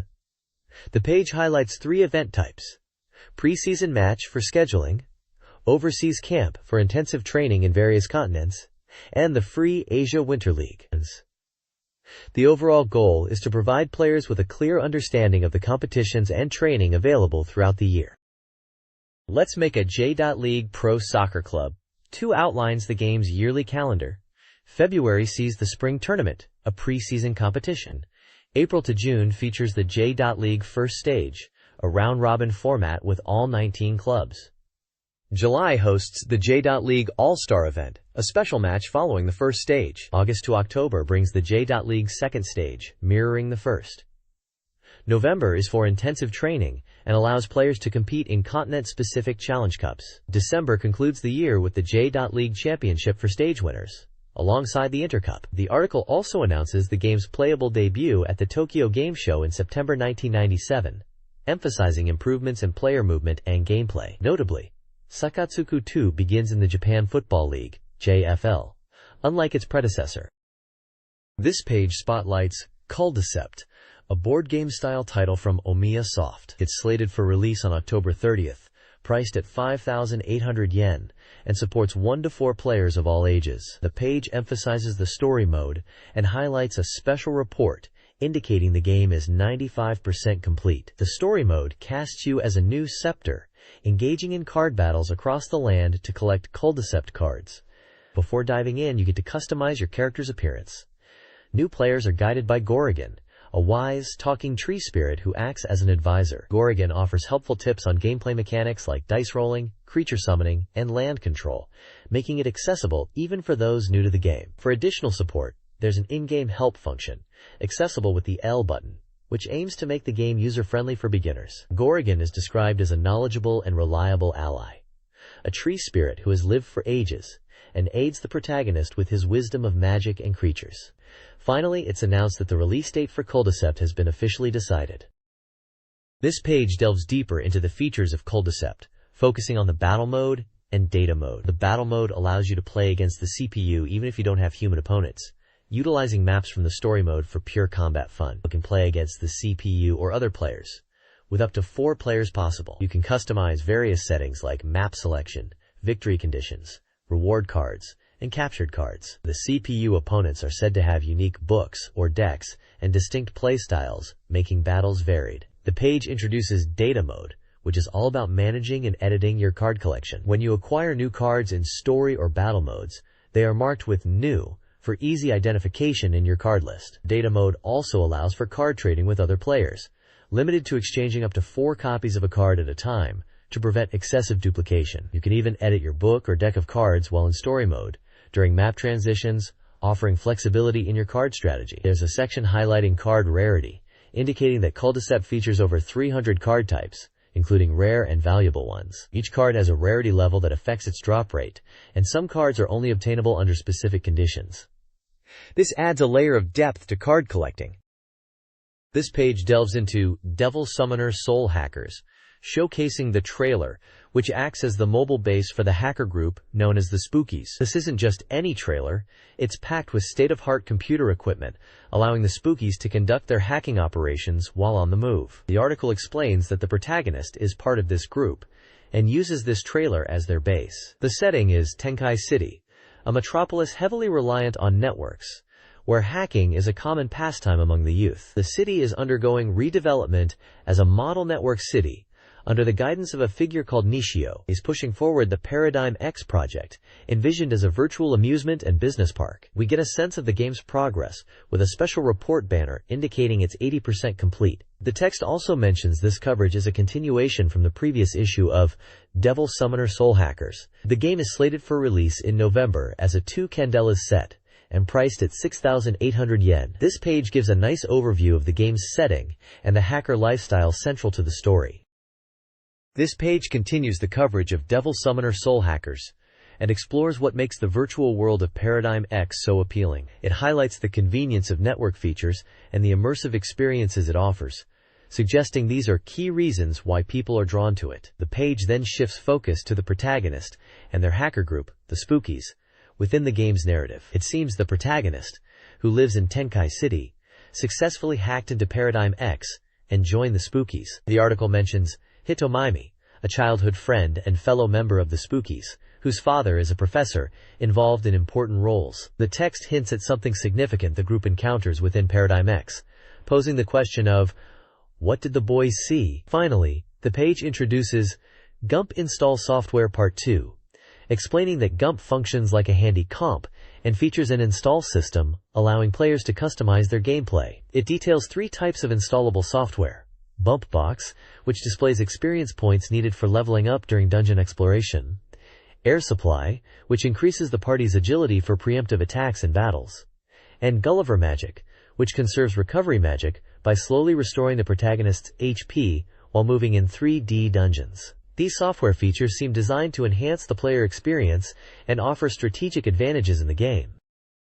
This page dives into the nitty-gritty of RPG gameplay, focusing on the shopping aspect in what is likely Devil Summoner Soul Hackers. First up is the Magnetite shop, highlighting how buying and selling this essential resource is affected by fluctuating prices. Just like real-world economics, Magnetite is crucial for demon fusion and summoning, so managing it wisely seems key. The page then moves on to the armor shop, a staple in any RPG. It mentions you can buy and sell armor here, and interestingly, armor is gender-specific and impacts stats, adding a layer of strategy to equipment choices. Below are character introductions from the game, seemingly designed by Kaneko Kazuma. Randa is described as a familiar demon throughout the series, a Balinese sorceress goddess often paired with Barong, a contrasting deity. She's said to be a spirit queen called Leek in Balinese culture, and island sorcerers supposedly borrow power from her. The illustration is noted as renewed and more goddess-like. Next is Sele, described as a demon of the Solomon 72 Pillars rank, with an unsettling charm. The page jokes about how demons are often depicted riding horses, especially in Kaneko's designs, suggesting a wide variety in demon appearances. It encourages players to see for themselves if Sel is a demon or demon god, promising a visual treat in the game itself. The large New Devil title at the bottom really emphasizes the game's demonic theme. This page delves into equipment and items, highlighting how they can be advantageous or disadvantageous in battles and what we know is Devil Summoner Soul Hackers. It mentions that equipment now has gender restrictions. Just like in the armor shops we saw earlier, you can easily see the stats and effects of equipment when choosing, making it easier to decide what to equip. Moving on to items, the reviewer notes that the item system has evolved, and now there's a wider variety of items available, beyond just healing and recovery. They point out negotiation support items as a key addition, implying items can aid in demon negotiation. The page lists item examples, including healing items like recovery item, heals one ally's HP small, and negotiation items like gift item, increases demon's favorability. It also lists examples such as stone, chakra drop, chakra pot, soma, jewel, jewel king, rebellion incense, and garnet. Then we get introductions to some interesting characters. Skogsra is a female monster from Swedish forests, known for her captivating beauty but with a hollow back. Fafnir, from Wagner's opera, The Ring of the Nibelungen, is a dragon slayer. Mokoi is an Australian Aboriginal night demon, related to owls and jungles, and is associated with the shadow soul and Aboriginal beliefs. Lastly, Pierre, meaning mossy thing, is a mischievous water spirit from Scotland, similar to Japanese kappa, and is hinted to be a new demon type in the series.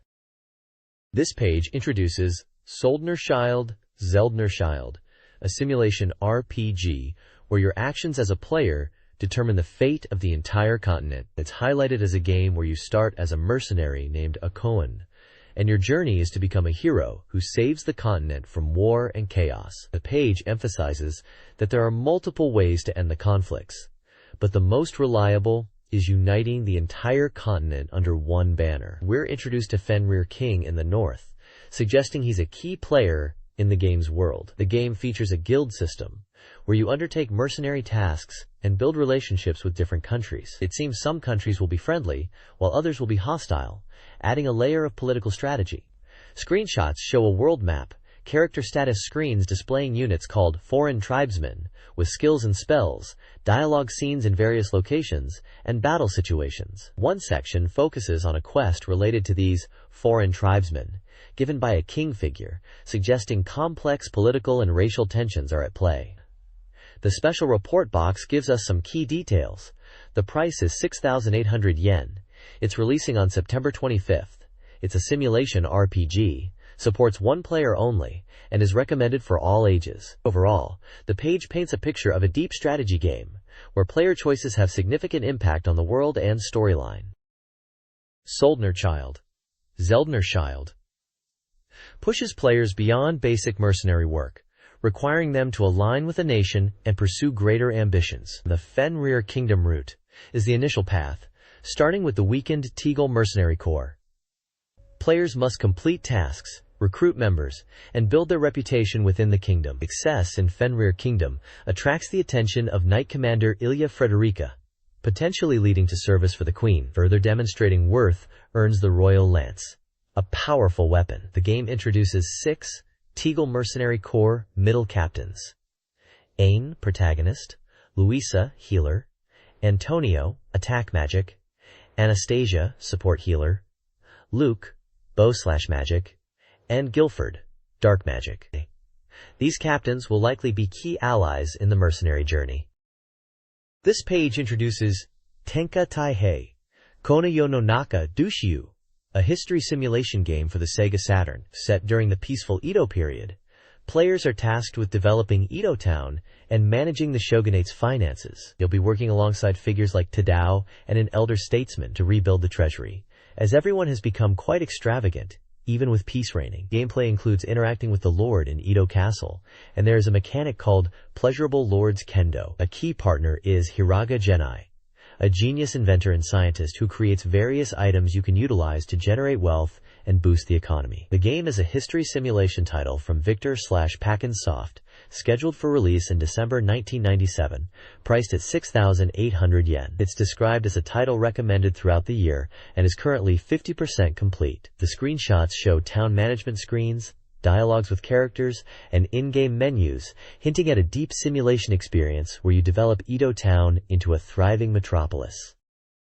This page introduces the Edo period management game Tenka Taihei, Konoyo no Naka Dushiu. Players navigate Edo through key locations and departments. At Edo Castle, the Lord and Great Intendant set the stage. The Commissioner of Accounts manages finances. The Commissioner of Temples and Shrines handles religious affairs, including orphanages. And the Town Magistrate maintains order.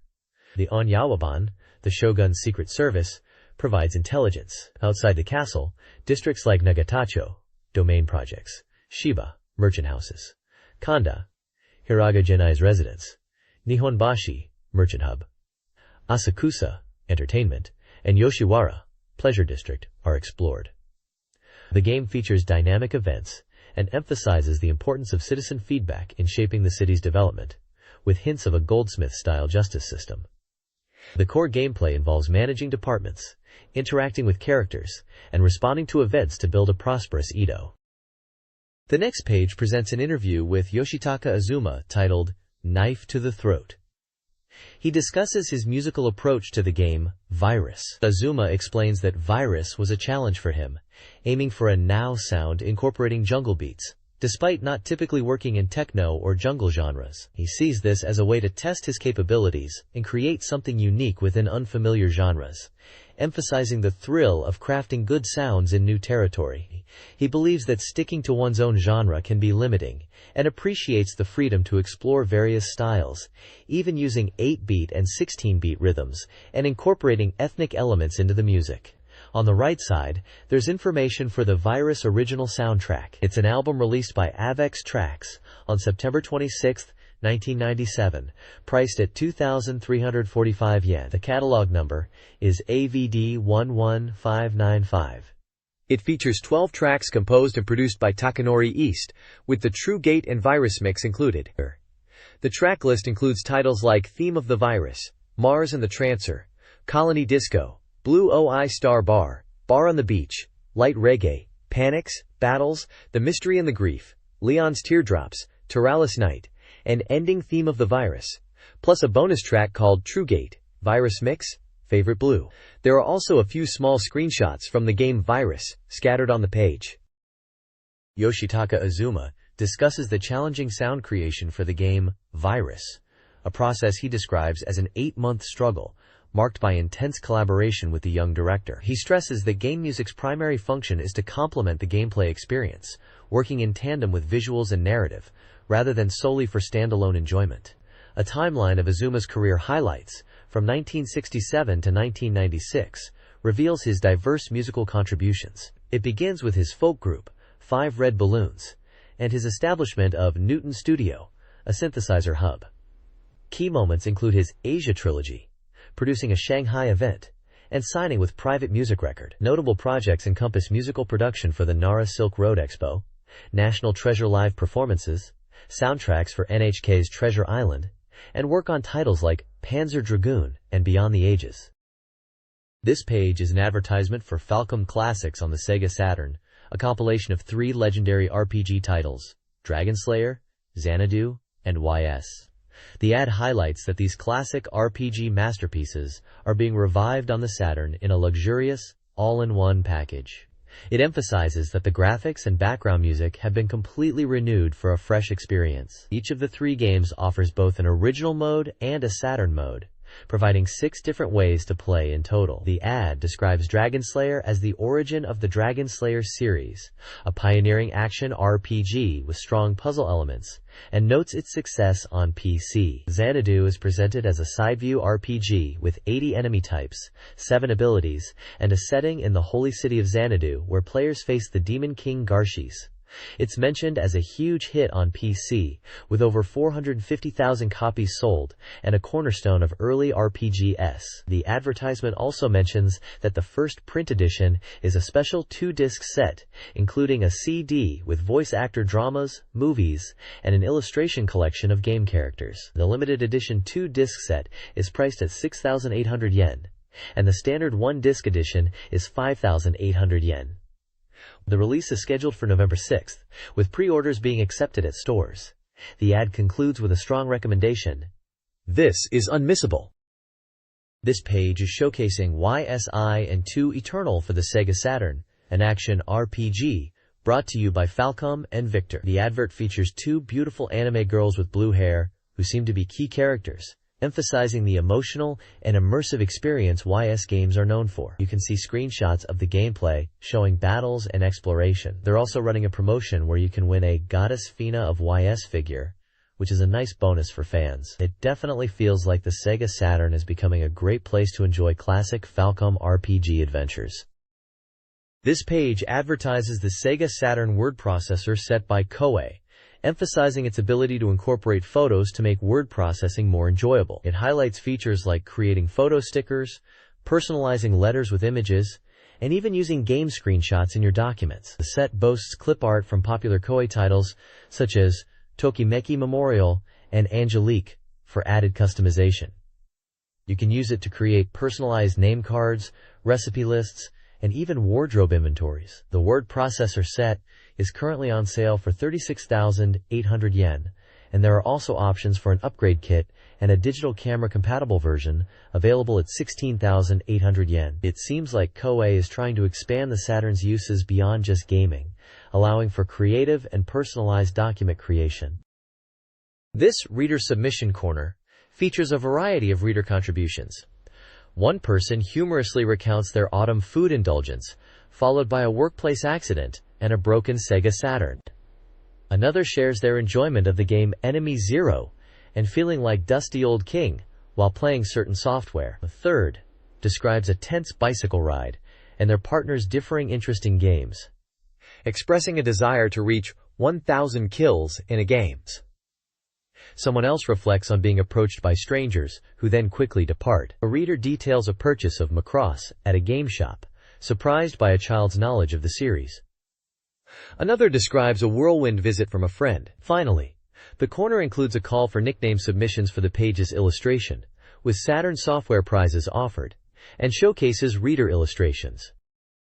This Saturn Users Plaza installment features reader submissions covering a range of topics. A manga theater comic introduces a father to Saturn games like Top Skater and Assault Suit Valken. Readers voice opinions on arcade pads, network gaming, and the gouge game genre. One reader in Tokyo advocates for arcade-style pads, emphasizing their responsiveness. Another in Miyagi Prefecture anticipates network games, particularly Words, hoping for free online play. A Hokkaido reader criticizes the term gouge and its impact on game perception. Further submissions include humorous accounts of excessive mail from Club Empty and brief summer-themed observations. Comic strips at the bottom depict Diboy drawing postcards and a robot's encounter with enemies. This page offers gaming advice and community content. Readers submit questions like choosing a SEGA Saturn console and clarifying gaming acronyms. Gamer's Wisdom features tips, including hangover remedies and budget game center strategies. The page solicits submissions for bulletins, illustrations, stories, and love letters. A Submission Kings section ranks top contributors. Is the rumor true? It explores gaming rumors, such as a potential Blue Destiny, 3-Do adaptation, new Rockman releases, and a Christmas Knuckles title. Finally, Ink's Scream showcases reader illustrations, including Jiraiya and Senshi Sanjingyu Kagemaru.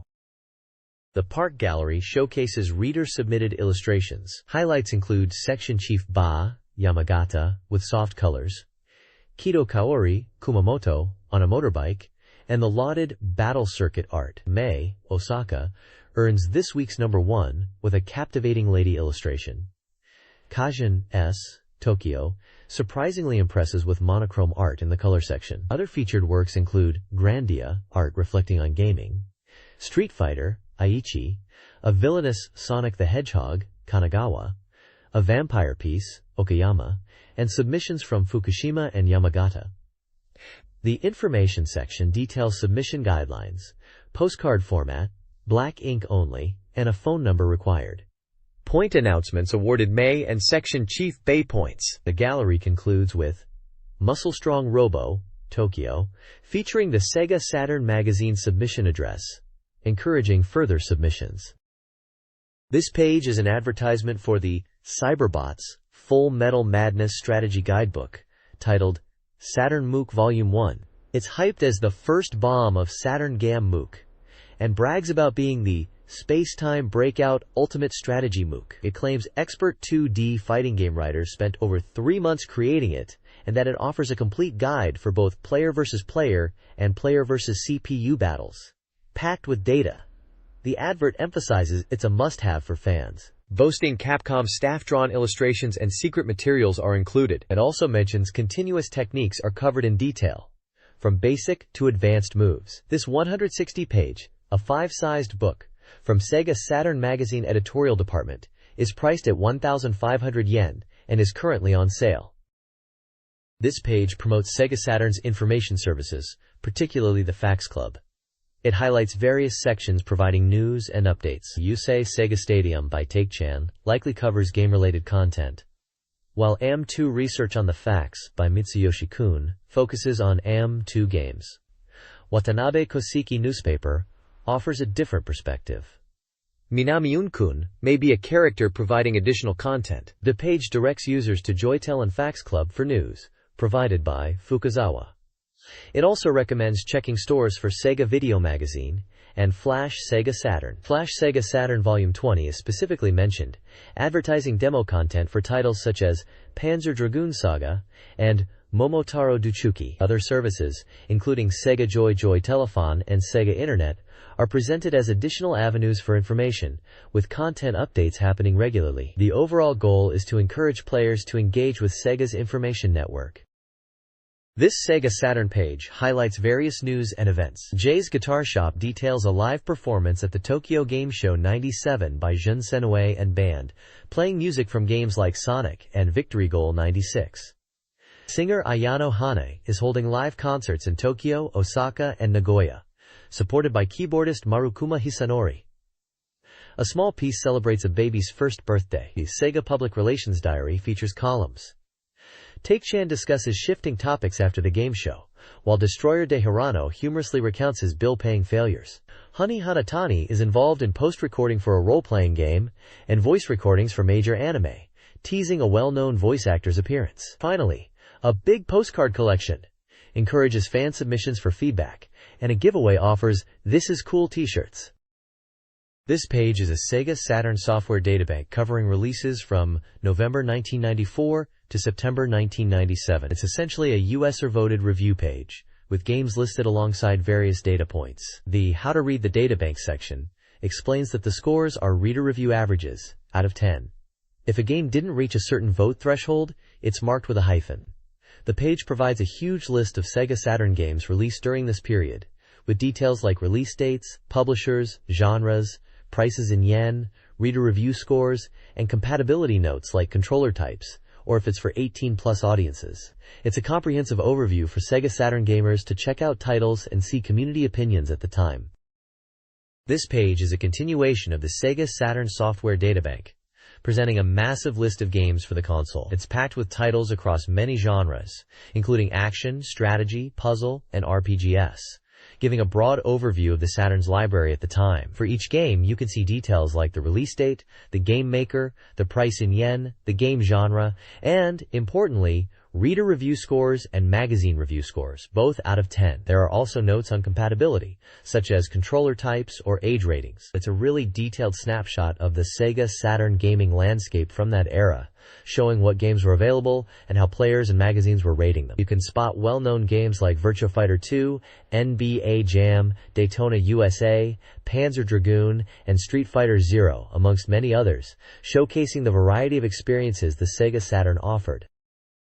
This page is a continuation of the massive Sega Saturn game database, just packed with more titles, all listed in these detailed tables. You've got everything from action and puzzle games to strategy and RPGs. It's a really comprehensive look at what was on offer. They're still giving you all the key info for each game, like release dates, who made them, the price in yen, genre, and those all-important reader and magazine review scores. Compatibility notes are there too, telling you about controller types and age ratings. It's really showing the huge range of games the Saturn had and how they were being received by both players and the press back then. You can see loads of familiar titles from the era like Daytona USA, Virtua Fighter 2, Street Fighter Zero 2, and Shining Force 2i, amongst many others. It's a great snapshot of the Saturn's gaming world. This page continues the massive SEGA Saturn software database. It's still packed with games, providing a ton of detail in these tables. You're getting a really wide view of the Saturn's library, with titles from action to puzzle, strategy, and RPGs all covered. They've kept all the essential info coming, so for each game you can see release dates, who developed it, the price in yen, the game genre, and those reader and magazine review scores to give you an idea of how they were received. Plus, there are compatibility notes detailing controller types and age ratings. It's really showing off just how many different kinds of games were on the Saturn, and how players and the press were rating them back in the day. You can spot a bunch more well-known games of the time in here, like Daytona USA Circuit Edition, Tomb Raider, Virtua Cop, and Street Racer Extra, and many more. It's a really great snapshot of the Saturn's gaming scene. The next page continues with the extensive SEGA Saturn game database. It's still a treasure trove of titles, covering a huge range of genres. You'll see everything from action and adventure to strategy, puzzle games, and RPGs all crammed in here. Looking through the list, you've got some real classics and interesting titles. There's Command & Conquer for strategy fans, and if you fancy racing, Daytona USA Circuit Edition is in there. Tomb Raider makes an appearance for the adventure crowd, along with Virtua Cop for some light gun action, and Street Racer Extra for a bit of kart racing fun. They've kept up with the detailed info for each game too. You can still see the release dates, the developers, prices in yen, genres, and those reader and magazine scores, which give you a good sense of how well these games were received back then. They also include compatibility notes, mentioning controller types, and age ratings for some of the games. There are other familiar titles popping up as you scan down the list. Sonic Jam is there for the Sonic fans, Virtua Fighter 2 if you want a classic brawler, and even Puzzle Bobble 3 for some addictive puzzling. Rayman, NHL 97, and Biohazard, known internationally as Resident Evil, are also featured. And if you're into darker adventures, Darkseid 2 and Desire are listed too. It's a real deep dive into the variety of games available on the Saturn during this period. This page is a continuation of the SEGA Saturn software databank. It's still packed with game titles listed alphabetically, going from Ko to Sa in Japanese alphabetical order. You'll find a huge variety of games here, showing just how diverse the Saturn's library was. Looking down the page, there are quite a few interesting titles. For fighting game fans, there's King of Fighters, 95, and Galaxy Fight. If you're into puzzle games, there's Columns, Arcade Pack, and various puzzle titles. There are also some strategy and simulation games mixed in, such as Advanced World War and Civilization. It includes quirky and unique Japanese titles like Cat the Ripper, 13th Eye Detective, and Ginga Ojo-sama Densetsu Yuna Remix, which really highlight the unique game experiences available on the Saturn that you couldn't find anywhere else. You also see more mainstream titles like NBA Jam and NFL Quarterback Club series. The page layout is simple, with the game titles and software numbers listed in columns. It's very much focused on presenting a comprehensive database of games for Saturn owners. It continues to be a great resource for anyone wanting to explore the depth and breadth of the SEGA Saturn's game library. This page continues the SEGA Saturn software databank, still going through the games alphabetically. It looks like we're moving through a large chunk of the alphabet here, covering games starting from Sa all the way to N sounds in Japanese. There's a massive list of titles here, showing the sheer number of games available for the Saturn. You can spot a mix of genres, from shooting games like Thunder Force Gold Pack 2 and Strikers 1945, to RPGs and adventure games. Looking at some titles that stand out, there is Sakura Wars 2, a very popular title in Japan. Shinrei Jusatsushi Taromaru, also known as Psychic Killer Taromaru, looks interesting for action fans. There's also Silhouette Mirage, a quirky platformer. Street Fighter 02 and Street Fighter 2 Movie are there for fighting game enthusiasts. For those who like a bit of horror, there's Deep Fear. You can also see sports titles, puzzle games, and simulation games scattered throughout the page. It's a real mix of everything the Saturn had to offer, continuing to demonstrate the console's diverse library. The next page of the SEGA Saturn software databank keeps the alphabetical listing going, moving through the ha, hi, and ma sections of the Japanese alphabet. It starts strong with a whole load of Virtua Fighter titles and spin-offs, showing just how popular that series was on Saturn. Beyond that, there's a real mixed bag of games from various genres. You can spot sports games like FIFA Soccer and Pebble Beach Golf Links, puzzle games like Puyo Puyo, and even simulation titles such as Princess Maker. Then you've got adventure and RPG games alongside action-packed titles like Metal Slug and Mortal Kombat. Classics like Lunar and Rayman are in there too, and for fighting game fans, titles like Fighters Megamix and Fighting Vipers are present. This page really highlights the huge number of games available for the Sega Saturn, showcasing the console's diverse library. This page presents a selection of manga anthology comics inspired by popular video games. The collection begins with Deluxe Pocket Monsters 4,DX, a 4-panel comic based on the monster raising game, with multiple creators involved. Another Deluxe 4,DX series, this time for Battle Arena Toshinden, Nitu Shinden, based on the PlayStation version, is also featured. Other comics include Super Real Mahjong PV Paradise, showcasing original stories and illustrations of 9 characters from the Mahjong game. Several Battle Arena Toshinden comics are present, with one highlighting character design and artist Kotobuki Tsukasa. Guketsuji Ichizoku 2, Power Instinct 2, is also represented. Finally, a Vampire Hunter Darkstalker's Revenge anthology comic based on the arcade and console fighting game promises new content.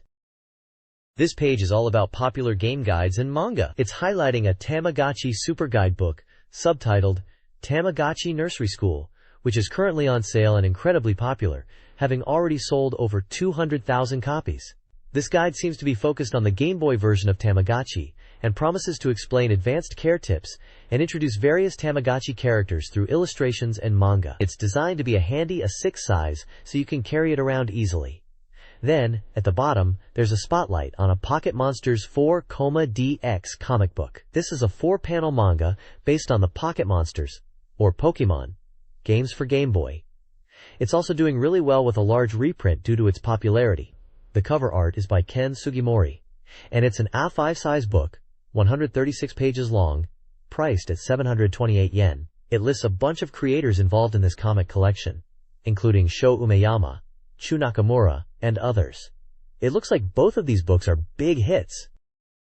This page features a vibrant and energetic illustration that the magazine boldly declares to be the most interesting battle image. It's for a shooting action game, where the core gameplay seems to revolve around 2 attributes that you use to shoot and shoot in an exhilarating shooting action. The artwork is packed with cute, anime-style girl characters, alongside pumpkin-headed robot-like enemies, creating a visually busy and cheerful scene. It certainly looks like a promotional spread hyping up an exciting new shooting game coming to the Sega Saturn, emphasizing fast-paced and fun gameplay where you can probably switch between 2 distinct abilities or character types.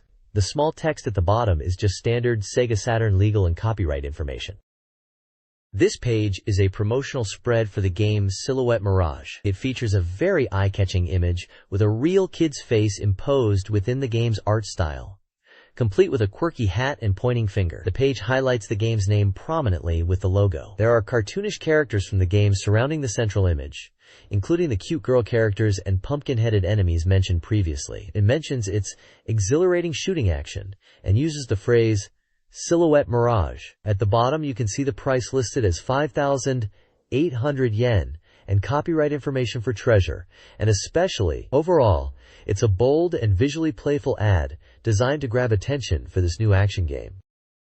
This page is packed with strategy guide announcements. First up is Last Bronx, and this guide seems comprehensive, covering everything from complete strategies and fan content to system explanations and character profiles, even interviews and developer comments. They're also promising item presents for readers and a deep dive into the Last Bronx world, with pricing and page details if you're interested in picking it up. Next, there's a guide for Top Skater, billing itself as a trick book for the ultimate cool arcade skateboarding game.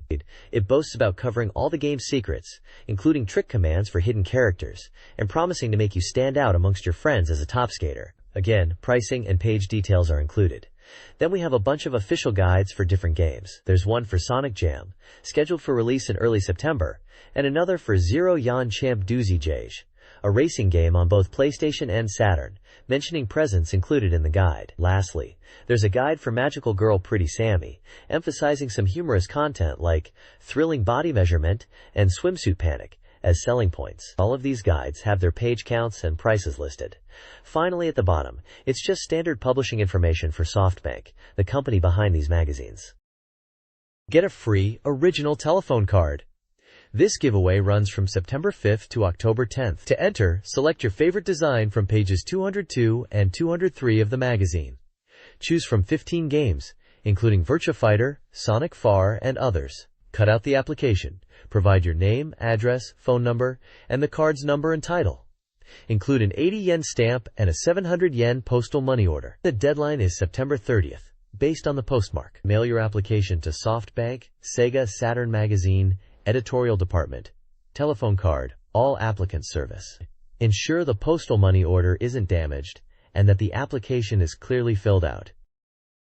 This page from SEGA Saturn Magazine focuses on providing a strategy guide for the game Virus, specifically for players aiming to master it. It's volume 10 of their Data Focus series. The page dives into the blue metal infection scenario, which is the first part of the game. It explains that Virus is a command-based adventure game emphasizing story progression. The guide aims to help players grasp the basic gameplay, operation methods, and combat tips for this initial scenario. There's a section explaining the map symbols, detailing different movement types like regular movement, conditional movement, one-way routes, and dives/jumps, all essential for navigating the game world. A HistoryNet map is provided as a flowchart, visually outlining the progression through locations like the Mars base, stand headquarters, and the HistoryNet itself, leading to areas such as Ruins Interior 1, 2, and 3, Pyramid, and Moai Image. It seems to be a walkthrough of sorts. Finally, there's a Infection Number 1 chart, visually representing the flow from real to processing to Mars base, stand headquarters, HistoryNet, and then on to Number 2, indicating the overall game progression structure. It's essentially a chapter breakdown for this part of the game. After clearing stand headquarters in Virus, you proceed to Trois Renal Company, facing the CultureNet and BusinessNet choices. While the CultureNet is simpler, both eventually lead to the Fantasy and Business Nets. Event traps, mini-games, are encountered along the way, including a fight in the President's office with Net Manager and Neurosoldier. The Fantasy Net is puzzle-focused, including a challenging battle against Chaos Soldier Amul, where obtaining Tears of Amul is crucial. The Business Net follows, with guidance from the Virus Monster Development Department. A Battle Luna section offers boss fight tips, including using a dragon-obtained bomb and conserving AP. Event traps 7 and 8 involve color mixing for healing, and an ACA's battle targeting the head and exploiting logic circuits, marking the Business Net's final obstacle. This guide for Infection Number 3, Violet, focuses on the satellite colony Lemuria. Players should fully explore residential and maintenance areas before speaking to McNaughton. Two crucial branching paths exist at the disco. One involves the girl in front, and the other the girl in the restroom, both affecting the story significantly. Saving before choosing is advised.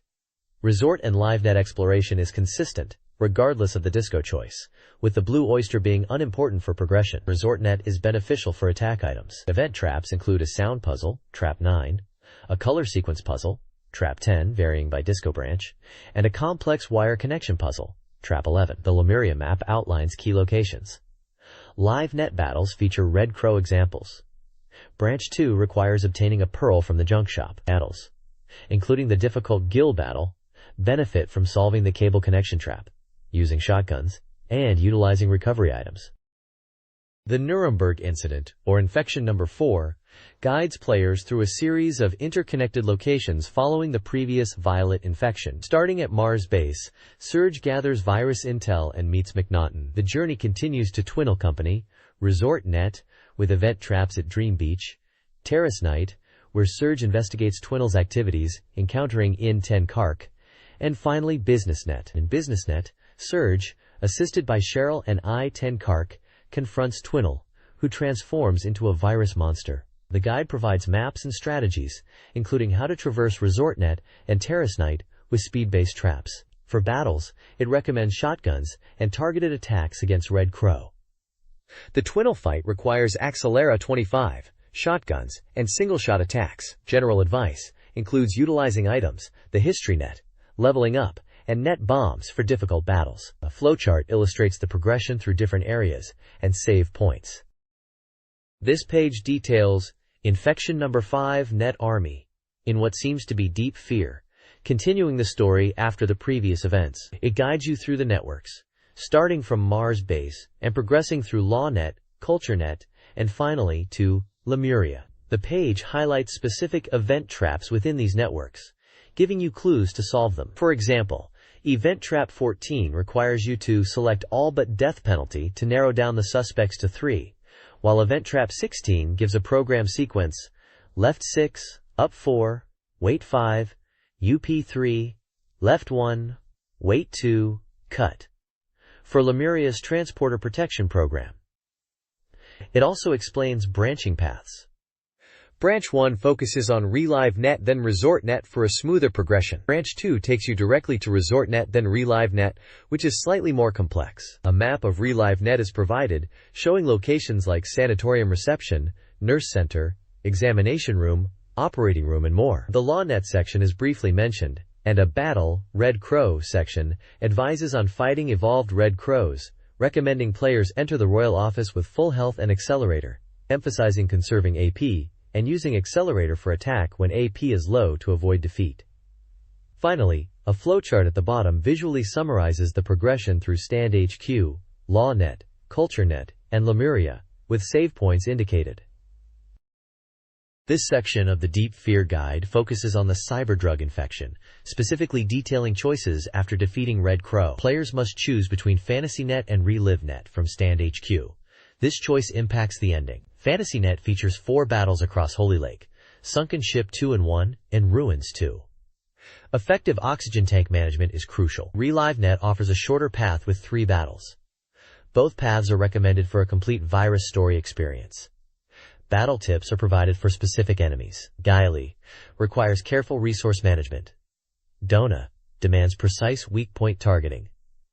Mac Norton battles involve puzzles. Event traps in JusticeNet involve deciphering memos. A flowchart illustrates the branching paths and save points.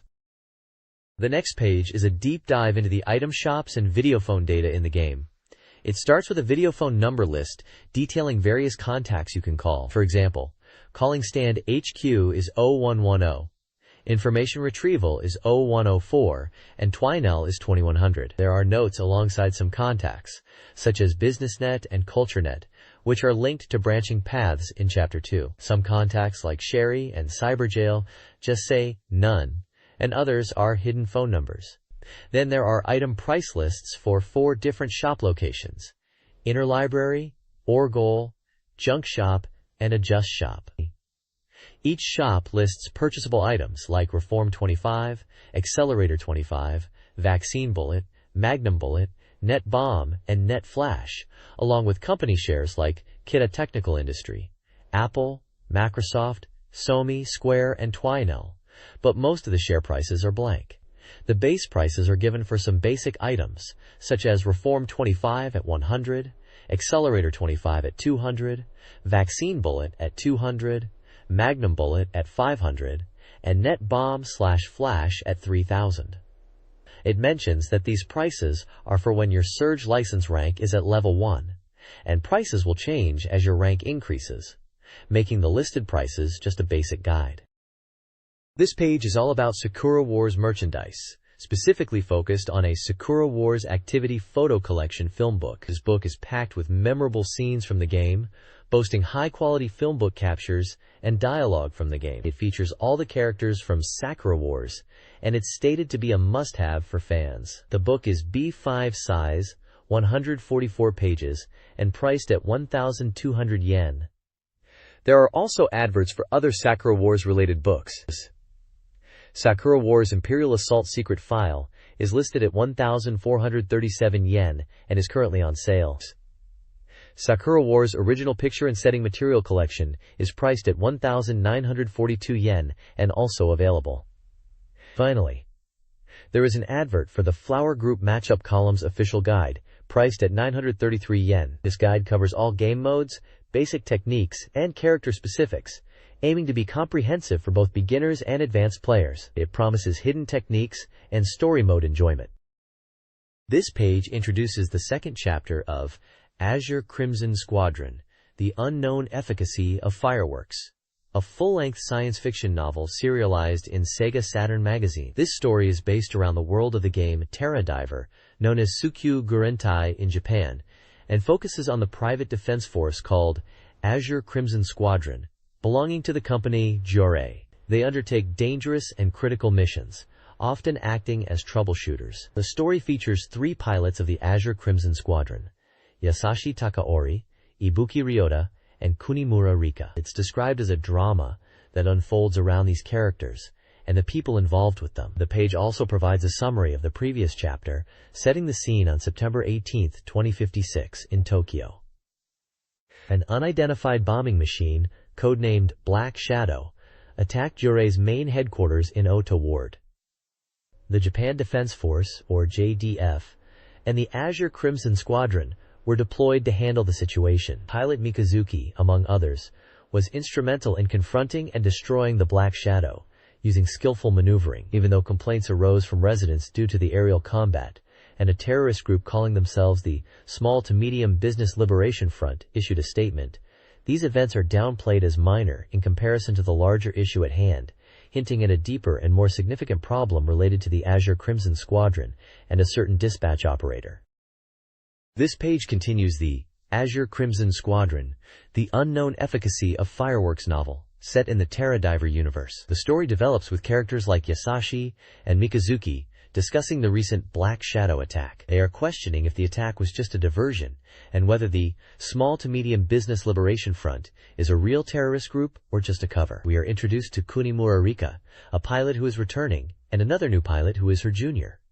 The page also features character profiles for several individuals. These include Yato Takeru, a JDF captain; Kuki Ryota, a JDF pilot who has connections to the president of Jurei; Kunimura Rika, a pilot who is returning after 2 years; and Miyama, who is the president of Jurei. The conversations and character profiles seem to be building intrigue and suspense around the Azure Crimson Squadron and the unfolding events. This page continues the Azure Crimson Squadron, The Unknown Efficacy of Fireworks novel. The story progresses with a conversation between Mikazuki and Kunimura. Kunimura explains how she swiftly dealt with an unidentified enemy unit in just 3 minutes during a recent battle. Yasashi expresses concern about collateral damage, referencing a residential area being affected. Kunimura dismisses this, pointing out the criticism she received for being clumsy reached even headquarters. Yasashi attempts to soften the situation, suggesting Kunimura is still young and has room to grow. Mikazuki seems slightly annoyed by Yasashi's attempt to mediate. Below the text, we get a look at the second unit S.OQ010 Shiden, a mecha. It's described as being 20 meters 10 centimeters long, 17 meters 80 centimeters wide, and 11 meters 40 centimeters tall. Its weapon systems are detailed as a diffusion web all-sky thermal radiation illumination device, all range, and a concentrated web self-seeking swelling particle bullet, Boryu. We get front, side, and top view images of this mecha design. The description highlights that it's lighter and more maneuverable compared to older models, equipped with advanced targeting systems that cover a wide range. In the Rinke Honsha building, the president is confronted with the fallout of a battle, dealing with official protests, and anticipating SDF aircraft. He is informed that the investigation is underway, and orders will be issued. The secretary, described as doll-like, discusses the eyewitness, Kunimura, and the president decides to keep her close for surveillance. The president, now alone, questions the reality of events, and is confronted by his secretary, revealing that a case is lost. In a separate section, the author, Yoku Kenichi, discusses character design, highlighting unique features and naming conventions, and mentions his favorite character, 8 Fingers. He encourages readers to play the game, promising a deeper emotional experience. This page is a column called Sakurai Tomo's Heart Message Volume 1. It's written by Sakurai Tomo's Heartmo, whose profile mentions she was born on September 10, 1971, is from Chiba Prefecture, and debuted as an idol in '88 with the idol group Lemon Angel. She talks about her summer, mentioning it was her 10th debut anniversary. She enjoyed a concert on August 2nd, describing it as fantastic and energetic. She also mentions getting her driver's license and enjoys driving, even using her car for singing practice. She teases her next column will discuss her new single CD release, Chase Your Dream, Food, and wants to answer reader questions. Below this column, there's a comic strip section. It seems to be about the Sega SG-1000 Mark II console. The character is talking about getting the Mark II, and then the Mark II-I came out, which was a shock. They mention games like Fantasy Zone and something called Congo Bongo, which they played on it. The comic jokes about how quickly game consoles become outdated. This page advertises 1998 calendars for the Sega Saturn hits Sakura Wars and Martian successor, Nadesico. Both calendars are a 2 size, with 13 pages, priced at 1,800 yen plus tax, and scheduled for November release. The Sakura Wars calendar stars heroines from the Imperial Flower Troupe, including Sakura Shinguji, and is touted as essential for fans. The Martian successor Nadesico calendar features characters like Eureka Misumaru, and is described as a top item brimming with distinctive characters. Order forms for each calendar are provided for bookstore purchases. SoftBank Publishing is the publisher for both. This page is an example of how to fill out an application form or questionnaire in the magazine, detailing how to correctly mark answers and input numerical data. It shows examples of good and bad answer markings and how to fill in multiple choice questions. The page also includes Table 2, Hardware, and Table 3, Software lists. Hardware includes various Sega Saturn consoles and peripherals, like the Mega Drive, Super 32X, PlayStation, PC-FX, Neo Geo CD, and controllers such as the Analog Mission Stick and Twin Stick. The software list is a very long list of Sega Saturn games, including titles like Virtua Fighter, Daytona USA, Clockwork Knight, Panzer Dragoon, Guardian Heroes, Radiant Silvergun, Street Fighter, Sakura Wars, Deep Fear, Sonic Smar, Burning Rangers, Dragon Force, Princess Crown, Lunar Eternal Blue, and many more. It seems to be a comprehensive list of games available at the time of publication. Lastly, Table 1, Articles in this issue, lists the content of the magazine, featuring articles on games like Landmark, Cul-de-sac, Virus, Sega Saturn AM Typhoon, Zero Divide Final Conflict, and many others, including strategy guides, columns, and new release information. This page showcases a cool spread focusing on the world of Cyber Troopers Virtual On. It's an advertisement for 2 books dedicated to the game. First up is Cyber Troopers Virtual On Graphics Perspective, a 112-page A4-sized book priced at 2,200 yen. And it's already available in stores and getting good reviews. This book seems to be a deep dive into the visual design of Virtual On, likely filled with artwork and perspective drawings of the mechs and environments. Then we have Cyber Troopers Virtual On Reference Schematic, a heftier B5-sized book at 208 pages, costing 2,400 yen, scheduled for release in late September. This one sounds like it's packed with technical schematics and detailed breakdowns of the Virtual On mechs. Perfect for hardcore fans wanting to understand the inner workings of these robots. The bottom of the page has publishing information from SoftBank corporations, including their address and phone number if you want to get in touch about ordering these books. It also mentions something about "Everything exists here," which seems to be a tagline for SoftBank, or perhaps related to the comprehensive nature of these Virtual On publications. This page showcases a vibrant image promoting a role-playing game. The prominent text on the page translates to "Now to an adventure journey, Mars and Earth," end quote. And the artwork features a group of anime-style characters who appear to be the game's protagonists, ready for an epic quest. The overall style and characters suggest a fantasy RPG setting, and it looks like this page is highlighting the game Farland Story, Toki no Daiichi, likely for the Sega Saturn platform, as indicated by the logo at the bottom. It seems to be an exciting visual introduction to the game, inviting players to embark on a grand adventure. This page showcases the upcoming release of the romance role-playing game, Bluebreaker. It highlights the game's tagline, "Smiles rather than swords," suggesting a focus on relationships over combat. The advert announces the release date as October 2nd, and emphasizes that there are only 2 weeks left until launch, building anticipation. It also mentions a super luxurious bonus for first-time buyers, incentivizing early purchases. Overall, the page is a promotional piece for Bluebreaker, aiming to generate excitement for its near-future release. This page is an advertisement for the game Mahjong Gakuensai, which seems to be a romance simulation game centered around mahjong. The game's premise is that you play as the photography club president at a school festival, and you need to find beautiful girls to model for your photos. It looks like you'll encounter various types of women, from students and teachers to even professional mahjong players. Winning against them in mahjong might be the key to getting them to pose for you. The page showcases several of the female characters you'll encounter, including Sawako Hayami, Makoto Akino, Kaiko Takahashi, Mayu Sasaki, Kyuko Kaguya, and Meiki Yuki, and gives their age and blood type details. There's also mention of pre-order bonuses called Chance 1 and Chance 2, offering a special CD and original playing cards for early purchasers of the limited first edition of the game. The release date is clearly highlighted as November 6, 1997, marked as 11.6 on sale. The tagline, "We want to be seduced," suggests the game has some mature or suggestive themes, fitting with the romance aspect. It's developed by Make Software. The next page is a special feature focusing on Sega's upcoming arcade releases at the AM show.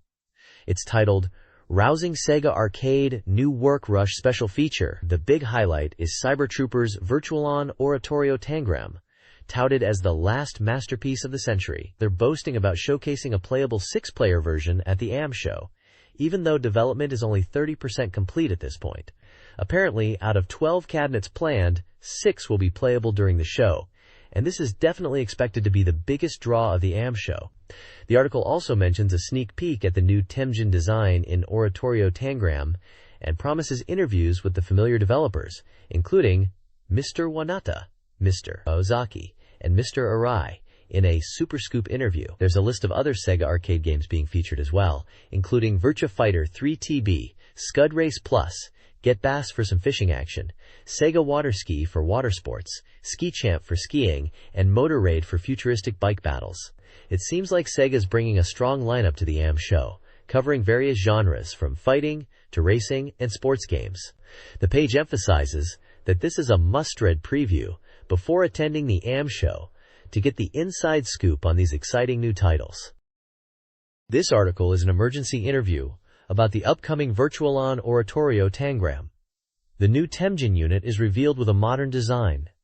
Development began in spring '96, with the aim of creating a definitive version or master grade of the game. The goal is to refine and enhance the previous game, fully utilizing the Model 3 hardware for a more polished experience. The game will feature 12 new units, but the core roster of the previous game will return with adjustments. Kotoki Hajime, the designer, comments on the Temjin redesign, aiming for a stronger visual impact with added edges and larger weapons. He mentions inspirations, including the Gundam series and EVA influences, highlighting the organic polygon modeling for a high-tech feel. This page continues the interview about Virtualon Oratorio Tangram, calling it an action game masterpiece. They are discussing the AM show version, which features 6 playable units. The developers mention that this version is delicate and deep, like F1 racing, implying a high skill ceiling. They've focused on refining the controls to be complex, yet rewarding for skilled players, emphasizing both CPU battles and versus modes. The initial impression might be confusing, but they believe the game reveals its depth over time, becoming more engaging the more you play. They talk about evolving the game from the previous title and aiming for a truly definitive version. Gameplay elements like missiles and unit parameters are discussed, hinting at deeper customization and strategic options. They are aware of the game's potential difficulty for newcomers and are trying to balance approachability with depth. The development team expresses confidence in the game's quality, stating it's at a level others can't imitate, and that player expectations will be met. One designer humorously comments on the difficulty of drawing certain mecha designs, comparing the easily drawn full armor type to the more complex Air Max style. This page continues the interview about Virtualon Oratorio Tangram and focuses on design changes and reveals some information about the playable units. The developers mention that while some things won't be shown publicly yet, there are Virtuoids that will really surprise players. They discuss how they are moving away from what they describe as Gundam-like grammar in the design and trying something different, aiming for a fresh visual style for the game. They also touch upon the title Oratan and hope that players will embrace it. The page includes screenshots showing gameplay with VR Dorcas in action. and interface elements are visible. There are also checkpoint boxes highlighting key details. One point confirms that they have kept some older units from previous games, and that the total number of playable units is 12, with at least 4 being brand new types. Returning units mentioned are Temjin, Feiyan, APHARMD, and Viper 2. Another checkpoint emphasizes the visual impact, saying the meatball-like explosions are amazing, and reiterates the 12 playable units total. It also mentions that the special techniques for the units will be showcased at shows, and that beyond the initial 6 units revealed for show versions, even more units will have multiple special moves, promising a lot of depth and techniques to master. This feature update for Virtual On Oratorio Tangram focuses on the game's enhanced capabilities, utilizing the Model 3 arcade board, potentially revealing hidden elements through CPU battles. The new arcade cabinet, using up to 3 Model 3 boards, represents a significant upgrade. The subtitle Oratorio Tangram hints at a deeper narrative. Oratorio suggests a grand, almost religious musical element, while Tangram refers to a puzzle, implying the story centers on assembling something by collecting 7 new machines. Keywords. The story is a key element. Checkpoint boxes emphasize the cabinet's enhancements, improved visuals via a live monitor, and improvements to combat static electricity. The narrative is fleshed out, explaining Oratorio as a sacred song and Tangram as a board of wisdom, suggesting the game's plot revolves around these interconnected concepts. This page is dedicated to a thorough breakdown of Virtua Fighter 3 TB, announcing its arrival this autumn. The headline boldly states, VF3 TB, Fight in Teams, highlighting the game's central new feature, Team Battles. The page emphasizes that Virtua Fighter 3 TB is a team-based evolution of Virtua Fighter 3, allowing for team battles with multiple characters chosen by each player. It highlights 4 key checkpoints. Firstly, the Attract mode itself has been revamped since version 2.1, showcasing the game's evolved motion and techniques. Secondly, character moves have been tweaked and adjusted. Damage values and timing aspects have been refined, encouraging players to experience the nuances. Thirdly, new additions include stages-specific gimmicks. As an example, hitting an opponent with a specific move on Jackie's stage will now produce fire sparks. Finally, character balance is addressed. Apparently, Jackie has been made weaker through move adjustments, while Letao has become stronger. The page poses the question of the real strength of characters after these changes. The page is filled with screenshots showcasing gameplay and character portraits, all contributing to this detailed analysis of Virtua Fighter 3 TB. This page continues the deep dive into Virtua Fighter 3 TB, focusing on gameplay changes and new features. It highlights that the game's balance has been adjusted, with an emphasis on removing overly reliable techniques and strengthening evasive maneuvers. Specifically, they mention that crouching kicks after a counter hit are no longer guaranteed to lead to throws, and forcing opponents to stand is no longer as effective. Moving on to character updates, 3 characters, Akira, Jeffrey, and Lion, are getting brand new moves. For Akira, it's a throw that involves grabbing the opponent and then releasing their hand mid-motion, apparently designed to trick opponents into guarding incorrectly. Jeffrey's new move is described as a dynamic, pitcher-like throwing motion. Lion gains a new combination attack that chains from a standard punch combo into a platform hand technique, said to be similar to Dural's moves in terms of performance. The page also announces some exciting new features. Slow-motion replays are back, allowing players to analyze their matches in detail. Another visual enhancement is that Dural, the boss character, is now semi-transparent during gameplay. Lastly, for single-player CPU battles, players can now switch between 4 different camera angles in real time, offering a dynamic viewing experience from normal, character close-up, angled, and distant perspectives. This page is all about the stage renewal in Virtua Fighter 3 TB. It highlights that all 13 stages have been revamped visually, offering a fresh look. But you can also still select the classic stages if you prefer. Some of the stage names mentioned are Akira's Dojo, Pai's Rooftop, Lao's Great Wall of China, Wolf's Desert, Jeffrey's South Sea Island, Cage's Castle Gate, Jackie's Building Under Construction, Sarah's Subway, Shun's Raft, Lion's Library, Akeoi's Snowfield, Takarashi's Sumo Ring, and the Cave Stage. There's also a developer interview section delving into the secrets of Virtua Fighter 3 TB, They discuss how they've aimed to make previously strong characters weaker, and vice versa to improve the game balance. They've tweaked character abilities, mentioning Jackie specifically, and how his somersault kick is now intentionally weaker. The developers also talk about adjusting various elements like hit timings and guard durations for better balance across the board. Finally, there's an announcement for a Battle Koshin Champ Challenge event happening on September 20th and 21st at the SEGA booth during the AM show. The current Java T Battle Koshin champion, Ryo Ikeda, is coming to Tokyo, and attendees at the AM show will have the chance to challenge him in Virtua Fighter 3 TB, with a limit of 100 challengers per day.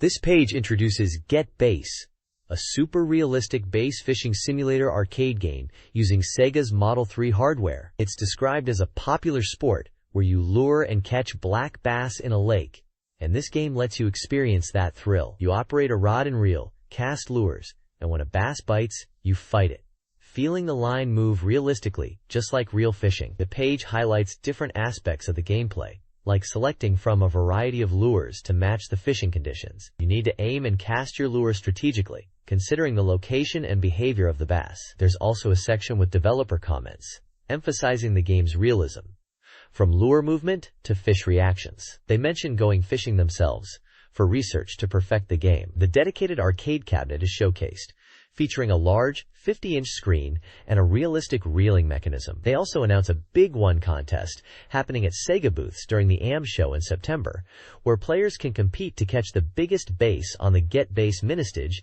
and win prizes. Finally, it touches on the exciting fight with the bass once it's hooked, explaining how to reel it in without breaking the line and get bonus time for exceeding the target weight to clear the stage. Scud Race Plus is an updated arcade racing game featuring a new super beginner oval course. This course, themed Tin Toys Are Running in the House, places players in a house racing toy cars amidst household objects and scattered bowling pins. The Plus version aims for greater accessibility, making it easier for beginners to enjoy the game. The page highlights the new course and its details, including a screenshot. It also includes details about hidden cars and an interview with producer Toshihiro Nagoshi, focusing on the game's fun. A bonus promotional movie from the original Scud Race, featuring Jackie from Virtua Fighter, is also included. This page is all about hidden features and new cars in Scud Race Plus. It reveals 3 new wacky vehicles: the Bricky Bus, which is incredibly slow but super tough; the Bricky Tank, that drifts but is hard to handle especially on normal tracks; and the Bricky Racing Car, an insanely fast machine in a straight line but struggles to turn corners at all. The page emphasizes that the start button is key to unlocking the secrets of these hidden cars and other surprises in the game. It also announces the inclusion of mirror mode in Scud Race Plus. You can activate it simply by pressing the start button on the course selection screen, flipping all the courses to provide a fresh challenge. There's also a short interview with producer Nagoshi. He talks about how Scud Race Plus turned out as he envisioned, and mentions that his team are pleased with the final product. He also expresses excitement about his next driving game project, which he hints will be different from the Scud Race series. He encourages experienced Scud Race players to try the mirror mode for a new experience, and reflects on the game's reception since its initial release, and his positive outlook for future projects. This page highlights 2 exciting Sega titles, Ski Champ and Sega Water Ski, also known as Motor Raid. Ski Champ is presented as the latest ski game powered by Model 3, boasting stunningly beautiful graphics and immersive gameplay. You get to choose from 4 characters, each with unique performance traits, before hitting the slopes. The game emphasizes dynamic skiing through varied environments, requiring skillful short turns to dodge obstacles like trees. Expect exhilarating courses with branching paths and the thrill of competitive play. The developer commentary emphasizes the game's focus on natural environments and head-to-head multiplayer fun, promising exciting moments and accessible gameplay for everyone. Moving on to Sega Water Ski, or Motor Raid, it's described as a water-based equivalent to Top Skater. Imagine being towed by a speedboat at over 60 kilometers per hour across tropical island locales. The objective is to navigate through checkpoints within the time limit and reach the goal. Look out for jump ramps to perform flashy tricks, controlled by foot pedals. The game features 3 distinct course types and promises engaging and dramatic presentation. The developer mentions that the courses are well designed, focusing on the thrill of riding through theme park-like environments, and also mentions the appealing female characters as a point of interest, alongside hidden events and actions to discover. They encourage players to explore all the game has to offer. This page is all about Narrated, the intense combat racing game. It emphasizes the thrill of both speed and attack. The game is set in a futuristic world where players race and battle on bikes, leaning into corners for tight turns. Just like a real bike, the gameplay centers around selecting one of 5 courses for races that can accommodate up to 4 players. Single-player mode features a 3-stage championship and a practice mode to hone your skills on a chosen course. A key feature highlighted is the attack button, allowing players to target and attack rival bikes. Holding the button down unleashes special attacks. The 5 courses are described as being set across different planets, each with unique and challenging environments like steep cliffs and lava flows.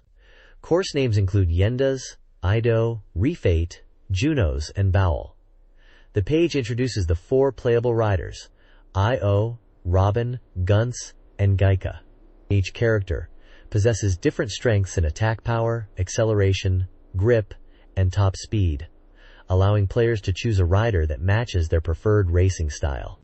The developer commentary section reveals that Narrated was a designer-led project, emphasizing visual appeal. The team aimed to create something visually stunning using the Model 2 hardware, pushing its capabilities to achieve impressive graphics that they were proud of. They focused on delivering exciting and engaging gameplay with attack elements to enhance the racing experience. This page dives into 2 exciting arcade experiences coming to SEGA booths. The first is The Lost World, Jurassic Park Special, a super deluxe version of the original arcade game. It boasts 70% completion and is running on Sega's Model 3 hardware. This enhanced version promises to amplify the immersive experience with added physical sensations. The seat now moves in sync with the on-screen action, even rotating during sharp turns. Players can expect to feel air blasts when taking damage, adding a physical dimension to the game's life bar. The handgun controllers also feature recoil for increased realism. The page emphasizes the sheer scale of the experience, calling it a must-see at the AM show. Then there's Winter Heat, at 80% completion and utilizing Sega's STV board. This is highlighted as a winter sports game, a sequel to Decathlete, aiming to thrill the nation. It's set to feature 8 winter sports disciplines available from the start, including speed ski, ski jump, downhill, short track skate, slalom, bobsleigh, speed skate, and cross-country. New characters are also being introduced, representing various countries like Japan, the USA, Norway, Russia, Germany, France, China, and the UK. The page also mentions a Flower Pair Battle Stadium tournament for a game, likely related to the Flower Pair characters shown, scheduled for September 20th and 21st at the SEGA booth. Additionally, there's a Koizumi Hiroshi mini live event planned for the same dates, featuring popular Sega tunes from games like Virtua Fighter 3 and Daytona USA. This page showcases Guru Guru Island Story, the Hirokiru family's haunted mansion, a game with intriguing characters and artwork by Keita Amemiya. Amemiya, the graphic designer, shares some insights into creating the face of the character Gurin. He mentions the challenge of giving Gurin a leafy texture to his face and how he worked on the eyes to make them stand out. He also explains that, in gameplay, they've layered the background and characters separately, and all the artwork is individually drawn. He jokes about Gudrun being a game-only character with intense camera focus, suggesting players might feel like they are making direct eye contact, which might be a little unsettling but also kinda sexy and cool. The article describes Gudrun as initially appearing to be just a simple tree, but actually having a large face and being able to communicate with other island inhabitants. Unlike ordinary trees, Gudrun is a unique species with wisdom and emotions, especially in older trees. The article also mentions that Gudrun seems weak against insects and suggests trying to catch them and offer them to Gudrun if you find any nearby in the game. The page also highlights the Garp Hakase's Hirokiru family's Haunted Mansion Lantern Festival, which seems to be a related event or part of the game's promotion. Overall, it's a look into the design and background of a quirky character and game world from Guru Guru Island Story. Super Robot Wars F Final Chapter is a Sega Saturn game, a large-scale simulation RPG by Banpresto, subtitled Production Announcement. It's a continuation of Super Robot Wars F, planned for release, and is being developed by Banpresto. The game is designed to be substantial, aiming to be the largest Super Robot Wars ever, with a content volume similar to Super Robot Wars 4th. The game's split was due to the overwhelming amount of content in the original, featuring characters like Eva and Ideon. The final chapter continues the story where F left off, focusing on battles with the Poseidon Army and Guest Army. The developers, Takanobu Terada and Masahiko Sakata, discuss the game's development and the positive reception of the first game. The expected playtime is around a month or two. An interview with Super Robot Wars F Final Chapter developers, Masahiko Sakata and Takanobu Terada, reveals insights into the game. Following F Final Chapter continues the story, focusing on battles with the Poseidon and Guest armies. A key feature is branching storylines, influenced by player choices, affecting relationships and final bosses. Players can carry over save data from F, including character levels and unit customizations. While the number of scenarios might be similar to previous entries, branching paths promise shorter individual playthroughs. The game introduces new robots like Mazinger Kaiser. Unit upgrades are significantly enhanced, with 10 levels compared to F's 5, addressing player feedback. Screenshots showcase battles and customization options. The developers aim for a richer, more customizable experience than F. This page of SEGA Saturn Press is all about the latest and upcoming SEGA Saturn titles, showcasing a range of games hitting the system soon. Under New Release Title, there's a list including titles like Etude, Galaxy Fraulein Yuna, 3 Lightning Angel, which sounds like a continuation of the cute and action-packed series. Puzzle fans might be interested in Clock Pow Pow Island and Prisoner of Ice.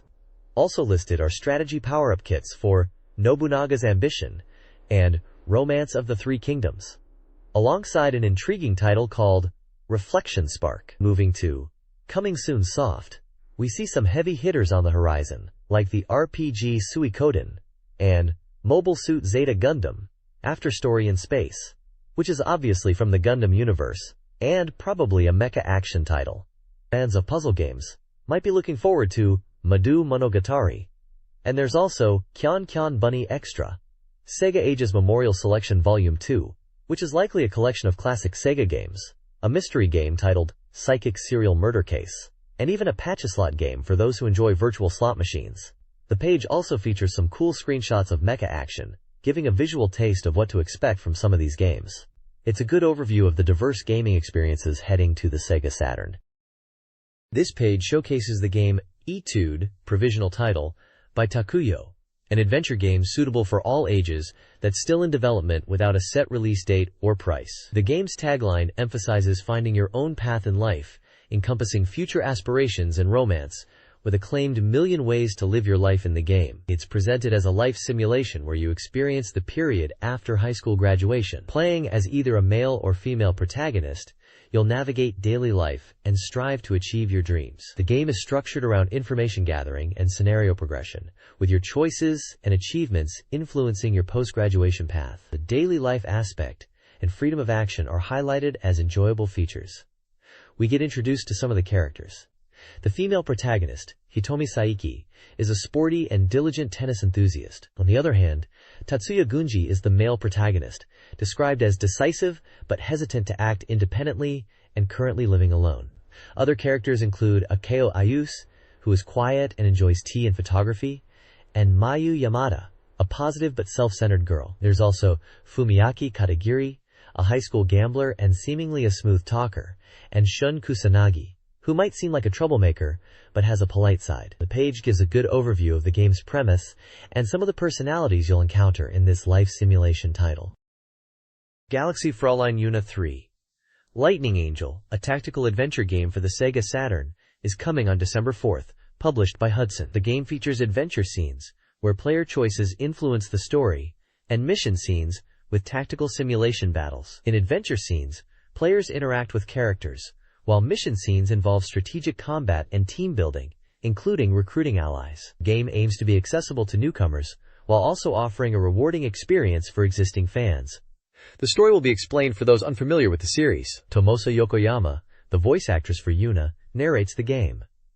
The page also highlights the series' history with screenshots of previous Yuna games. Overall, it appears to be a promising entry in the series. This page showcases 3 new games coming to the Sega Saturn. First up is Croc, Pawa Pawa Island, an action game from MediaQuest, set to release in December. You play as Croc, a crocodile, on a quest to rescue his friends across 4 islands. It's described as an exhilarating 3D action game, with puzzle elements and unique character actions, in a vibrant 3D polygon world. The page also mentions boss battles. Next is Prisoner of Ice, an adventure game by Xing Entertainment, also scheduled for a December release. Set before World War II, you play as American Colonel Ryan, who is investigating Nazi Germany's Prisoner of Ice biological weapon project in Antarctica. The game is about thwarting Nazi plots and unraveling mysteries. Finally, Reflect, Spark from Jiku is an action game with a very high completion rate of 95%, suggesting its near release, possibly upper December. This game features a unique gameplay mechanic, where you throw and reflect balls to defeat enemies. You can choose from 4 characters with varying speed and power, and it supports up to 4 players. The levels contain reflex boards to aid in reflecting the balls. This page showcases 2 strategy simulation games receiving power-up kits for the SEGA Saturn. First up is Nobunaga's Ambition, Tensuki with power-up kit. This is presented as a chance to create your own history in the Warring States period of Japan. The power-up kit seems to enhance the gameplay by allowing players to train military commanders and create original commanders. It also mentions a sound mode, where you can listen to all the game's music and the large data quantity, similar to a CD, suggesting high production value for the audio. The page highlights the ability to customize military commanders and enjoy scenarios. It also mentions 9 scenarios in total, with 3 being newly added virtual scenarios, where unusual situations like barbarian rulers appearing are possible, making it exciting for even experienced players. The second game featured is Sengokushi IV with power-up kit. This game focuses on more advanced battle strategy. It appears to allow for customization of officer abilities and city data. The page mentions the game being enjoyable for both strategy game veterans and newcomers. Like Nobunaga's Ambition, it seems the power-up kit allows for deeper customization and replayability. The screenshots suggest detailed strategic gameplay and character interactions. The SEGA Saturn version of Suikoden, a coming soon soft title, features an exclusive opening movie. The game plunges players into the Scarlet Moon Empire, ruled by the tyrannical Emperor Barbarossa, who initiated a succession war. The narrative details the empire's 230-year reign and the political tensions brewing with the Joustin city-states. A screenshot reveals the protagonist's connection to Teo McDowell. Development is at 70%, with Konami promising enhanced visuals and unique data for the Saturn. It's a single-player RPG aimed at all ages, with an autumn release planned but pricing undetermined. The story revolves around the protagonist, Teo's son, leading the Liberation Army against Barbarossa, possibly facing his own father in combat. This page details the game system, emphasizing a return to the roots of role-playing games. It highlights several key features, starting with the field map, which is shown in a top-down perspective for free exploration, and city adventure scenes showcasing town interactions. The battle system is described as speedy active battle in a semi-real-time format. Battles are turn-based but fast-paced, with actions occurring quickly. Up to 12 characters can participate, and there's an auto-battle option focused on weapon attacks. Tactical elements include front and rear lines, affecting character positioning and attack ranges. Cooperative attacks are possible, involving 2 to 4 characters for powerful strikes, some with risks. Critical hits are visually emphasized with dynamic camera work and impactful animations. Magic in this game revolves around crests, described as seals of power. Players can obtain these crests from crest masters and imbue themselves with their power to use magic. Crests come in various levels and have usage limitations. Characters can equip only 1 crest at a time. Examples include Thunder Crest, Strike of Fury, and Earth Crest, Earth Guardian God. The magic system utilizes 5 elements: earth, water, fire, wind, and thunder, offering recovery, attack, and support spells. Higher level crests exist, and combining crests can create even more powerful combination magic. Comrades in the game are the 108 companions who join the protagonist's liberation army. The game begins with a small rebellion that grows as the protagonist recruits allies, including humans, elves, and kobolds. 2 companions introduced are Pan, a claw-using fighter, and Cleo, who wields a hand axe. The game features a base system enhancement, where the protagonist establishes a castle as the army's base. Recruited companions contribute to the base's development, expanding it with facilities like warp travel and casinos. War events involve team battles against Imperial forces. Players form squads of 3 companions to fight in team-based combat. The SEGA Saturn version includes a pet-raising feature within the base. This page highlights the game Mobile Suit Zeta Gundam, Running Through Space, emphasizing that the story is reaching its climax. It mentions significant enhancements in visuals and gameplay compared to the previous installment. The preview focuses on stages 6 through 9, showcasing the intensified conflict between the Titans and AEUG factions, and the roles of notable characters like Sirocco and Haman Karn. The page includes in-game screenshots and character illustrations, giving a visual glimpse into the game's action and characters. Game details indicate it's a shooting action title for 1 player, suitable for all ages, developed by Bandai, priced at 6,800 yen, and set for release on September 25th. The text also boasts 100% completion, and includes marketing phrases aimed to excite players about the game's immersive experience. It seems the reviewer is enthusiastic about the game and its improvements, promising a thrilling experience for Gundam fans.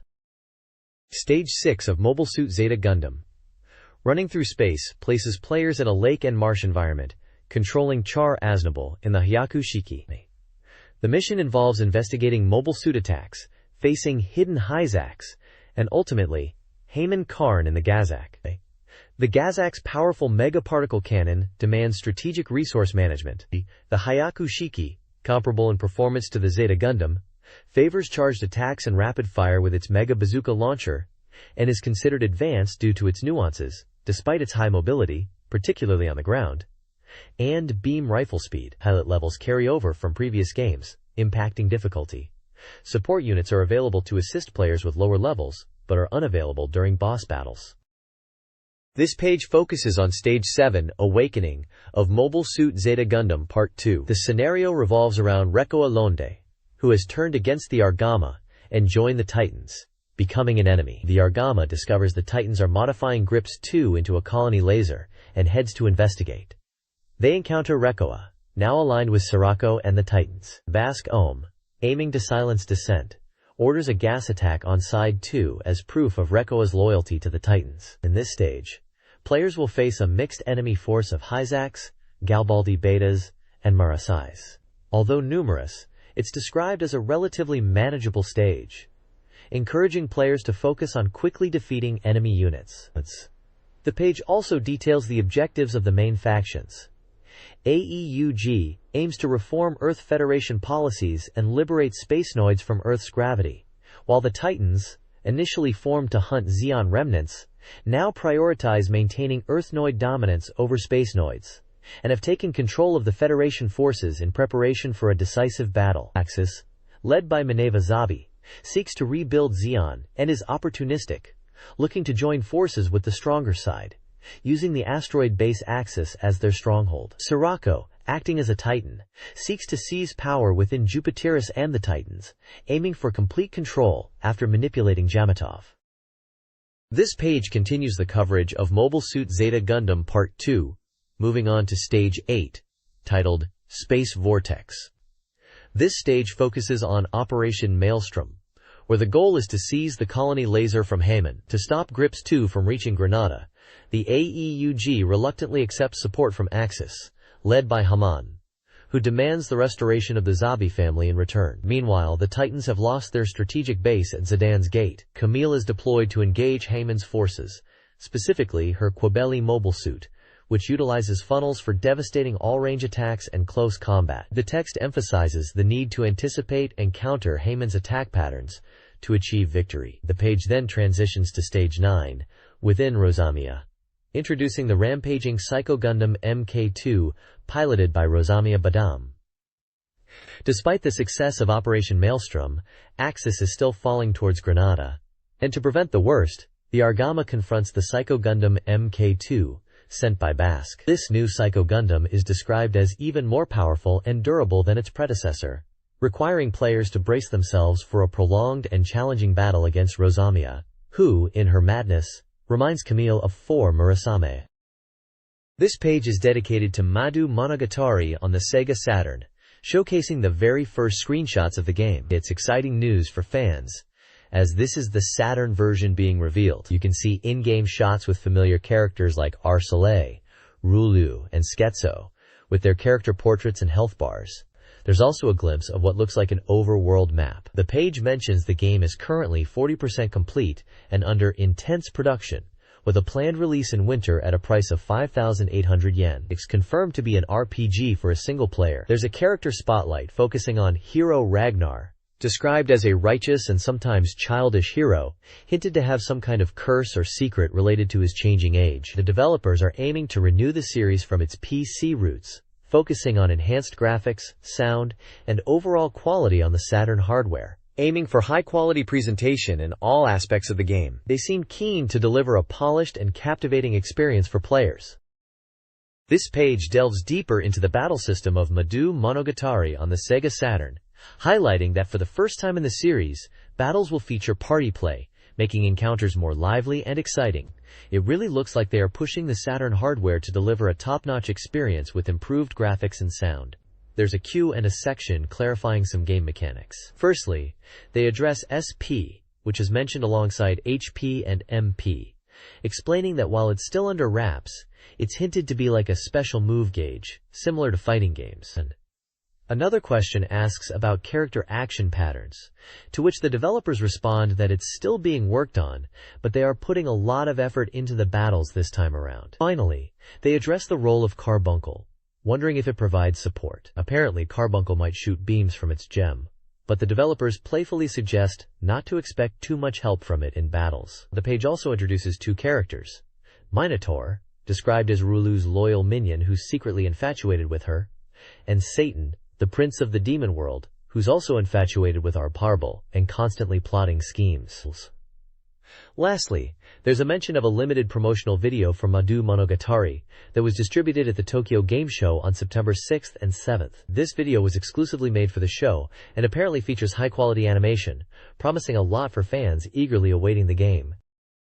This page spotlights the upcoming Sega Saturn romance adventure game, Can Can Bunny Extra, from Kid. It's touted as the third installment in the Can Can Bunny series, and boasts a 100% completion rate, indicating it's nearing release. Scheduled for release on October 2nd and priced at 6,800 yen, this single-player game is recommended for ages 18 and up. The page emphasizes its upgraded scenario and promises a delightful romantic adventure. The article hints at a storyline involving a protagonist who encounters a girl, possibly named Sweaty, and delves into dreamlike scenarios. It highlights the game's features including full voice acting for all dialogue and scenes, even AIF scenes, and mentions additional scenarios featuring girls from previous titles, implying a significant upgrade from the PC version. The screenshots showcase scenes with the pink-haired girl, suggesting romantic encounters and everyday life scenarios. The page conveys excitement for this anticipated romance adventure title on the Sega Saturn.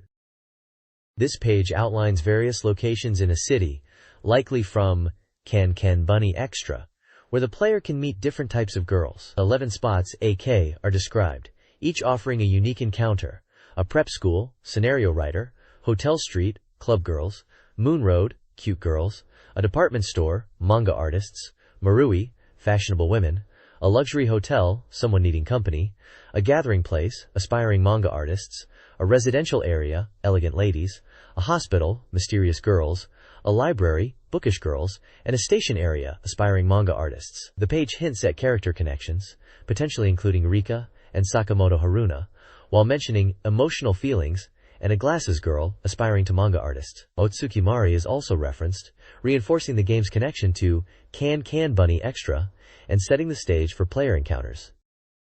This page announces the upcoming Sega Ages Memorial Selection Volume 2, a compilation bringing classic Sega arcade games to the Sega Saturn. This volume is said to be 1.5 times larger than Volume 1, and features 6 titles from Sega's golden age of arcade games, specifically from 1979 to 1985. 2 games are highlighted: Samurai and Monaco GP. Samurai, from 1979, is an action game described as slightly bizarre, where you play as a samurai using slashing and stabbing moves, and it's noted for being a very cult classic finally making its home console debut. Monaco GP, Also from 1979 is a racing game where you race on what are described as motorbike-like Formula One cars, dodging ambulances and police cars, requiring skillful driving and quick reflexes. It mentions that while a version existed on the SC3000, this one is a completely ported version. The compilation is stated to be 60% complete and is scheduled for release on November 27th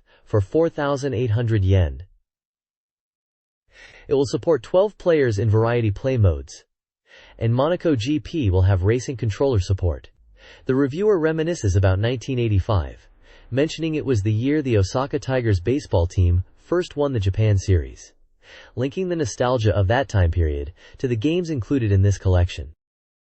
This page highlights 4 classic Sega arcade games. Starjacker, 1983, is a vertical scrolling shooter with options and bullet destruction.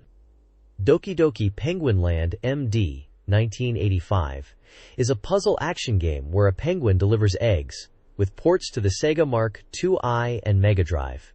Sinbad Mystery, 1983, is a treasure hunt action game created by the Fantasy Zone creator. Finally, Ninja Princess, 1985, features a ninja princess fighting through a snowy castle across 16 stages. These games exemplify the retro arcade era and are possibly being highlighted in the Sega Ages collection. The next page showcases the game Dodonpachi, which is described as the strongest working bee. The text highlights that this is the second installment in the series, following Donpachi, and while the core game system hasn't changed dramatically, there are improvements to the attack methods and item systems. The article mentions that the player can choose to enhance either their shot or laser attack from the start of the game, influencing the bomber effect based on the chosen style. There's a section titled Power-Up System, explaining the power-up icons. P for power-up, MP for maximum power-up, which occurs upon continuing, and B for bomber stock, which can be increased by grabbing B items or by getting hit while a bomb is active, up to a maximum of 6 bombs. Bonus items are also detailed, stating that each stage contains 13 hidden star items. Collecting these consecutively increases the score, with higher points awarded for collecting 100,000 points worth of stars. The page also features gameplay screenshots illustrating the action and the multi-bomber system in use. It emphasizes that understanding these two attack systems is key to mastering the game. The text box on the left mentions the game is at 100% completion and scheduled for release on August 18th, priced at 5,800 yen for the standard edition and playable by 2 players. It also recommends this version for beginners of Donpachi due to its refined gameplay. This page highlights the Saturn version of Dodonpachi, emphasizing that it includes a Saturn mode in addition to the arcade perfect port. This Saturn mode offers completely original stages, different from the arcade version, with adjusted enemy placements and attack patterns, making it a fresh challenge even for players familiar with the arcade game. The page points out that the Saturn version offers option settings not available in the arcade, specifically mentioning difficulty levels and extend settings, suggesting there are 6 settings available in Saturn mode compared to the arcade version. It also mentions a high-score campaign to commemorate the release, where players can compete for a special prize, a Dodonpachi original version baseboard, described as a super rare item and only one in the world. Details of how to participate are said to be in the software manual and advertisements. There's an interesting section discussing the hit detection in the game, explaining that while the player's ship graphics might appear large, the actual hitbox is quite small, indicated by a white square around the center of the ship in a screenshot. This highlights that players need to understand the precise hitbox to effectively dodge enemy fire. The text suggests that understanding this allows players to navigate seemingly impossible gaps between bullets. The phrase, "Actually, it's this small," is used to emphasize the difference between visual size and the actual hitbox. Screenshots demonstrate gameplay in both arcade and Saturn modes to visually compare them and illustrate the hitbox concept. This page is an introduction to the Pachislot Complete Guide Unicol 97, showcasing 8 different Pachislot machines from Universal. The guide is presented as essential for mastering these machines, especially for those playing on the PlayStation version, as it includes 2 new machines not present in the PS release. Each Pachislot machine is introduced with its name and a screenshot of its interface. The machines featured are Cranky Condor, Frozen Knights, CC Angel, Gettermouse, Taco Slot, Dunk Shoot 2, Baby Angel, and Super Mogmog 2. The page briefly mentions that this guide will help players understand the settings and features of each machine to improve their gameplay and increase their winning chances. It suggests this guide is for players wanting to get serious about Pachislot machines and master the universal soul. This page is focused on the Replay Hazushi mode, which it declares is absolutely essential for serious Pachislot players. It's explained as a technique to strategically avoid replay symbols, to extend bonus games and maximize winnings. There's a queue, and a section that clarifies Replay Hazushi involves intentionally missing the Jack game entry symbols during bonus rounds to prolong them. The page highlights configuration functions and a data box feature, implying the game offers detailed statistics and data tracking. It also explores Scoop, questioning the existence of settings within the game, suggesting different difficulty levels might be present. Screenshots show game modes like Simulation Mode, Replay Hazushi Practice Mode, and Replay Hazushi Challenge Mode, hinting at various training and gameplay options. A ranking table is also shown, likely for player scores. There is an exchange rate table displaying metal values at different rates. In essence, this page is diving into advanced Pachislot strategies and the detailed features of the game that allow players to analyze their performance and improve their gameplay.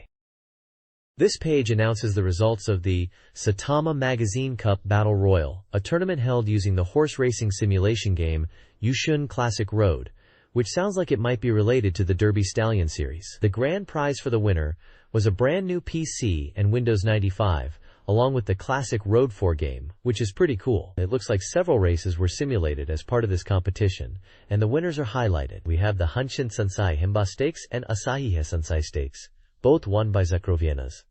Santa won the Asahi Sansai Stakes as well. Seems like a good horse. Then there's the Oka Show, which was won by Masada Dramata, and the Satsuki Show, won by Ishto Time.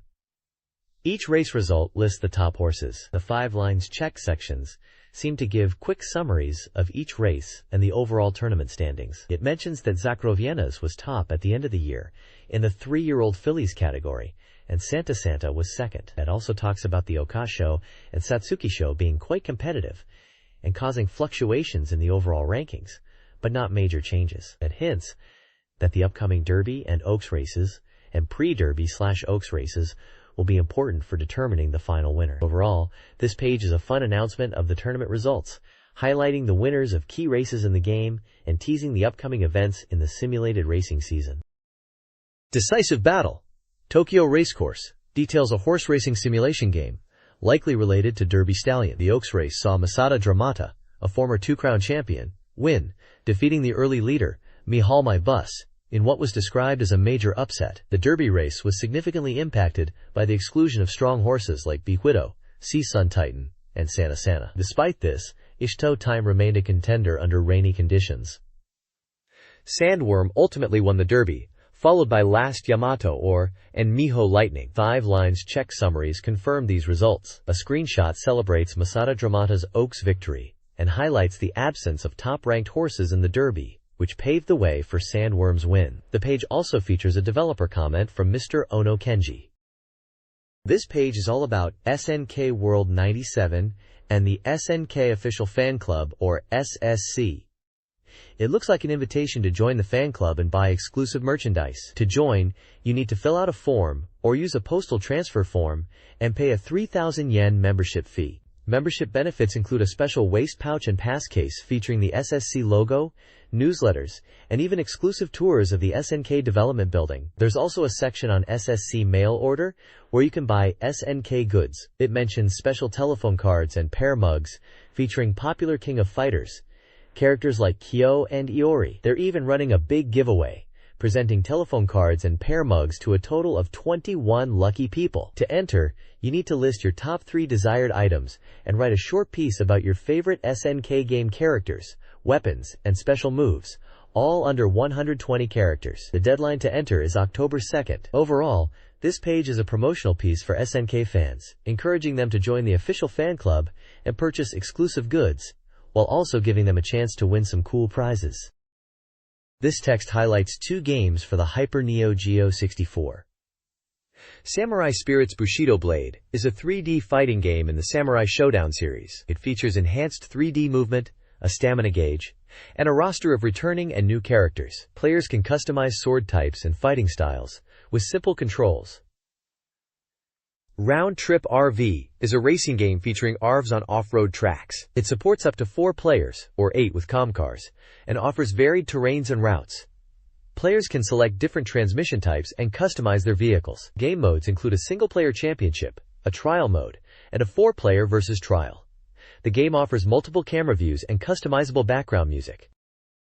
This guide introduces combo techniques for King of Fighters 97, emphasizing their importance for success. It moves beyond simply knowing special moves, highlighting the game's fast pace and defensive options. The guide categorizes combos into basic 3-stage, jump attack into strong attack into special, low weak attack startup, starting with crouching weak attacks, pursuit attack, follow-up attacks on downed opponents with example characters, and combos incorporating special attacks, using specials to extend combos.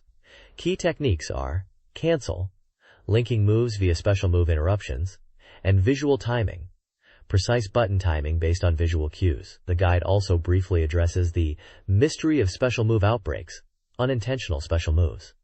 Finally, it includes a personal example combo.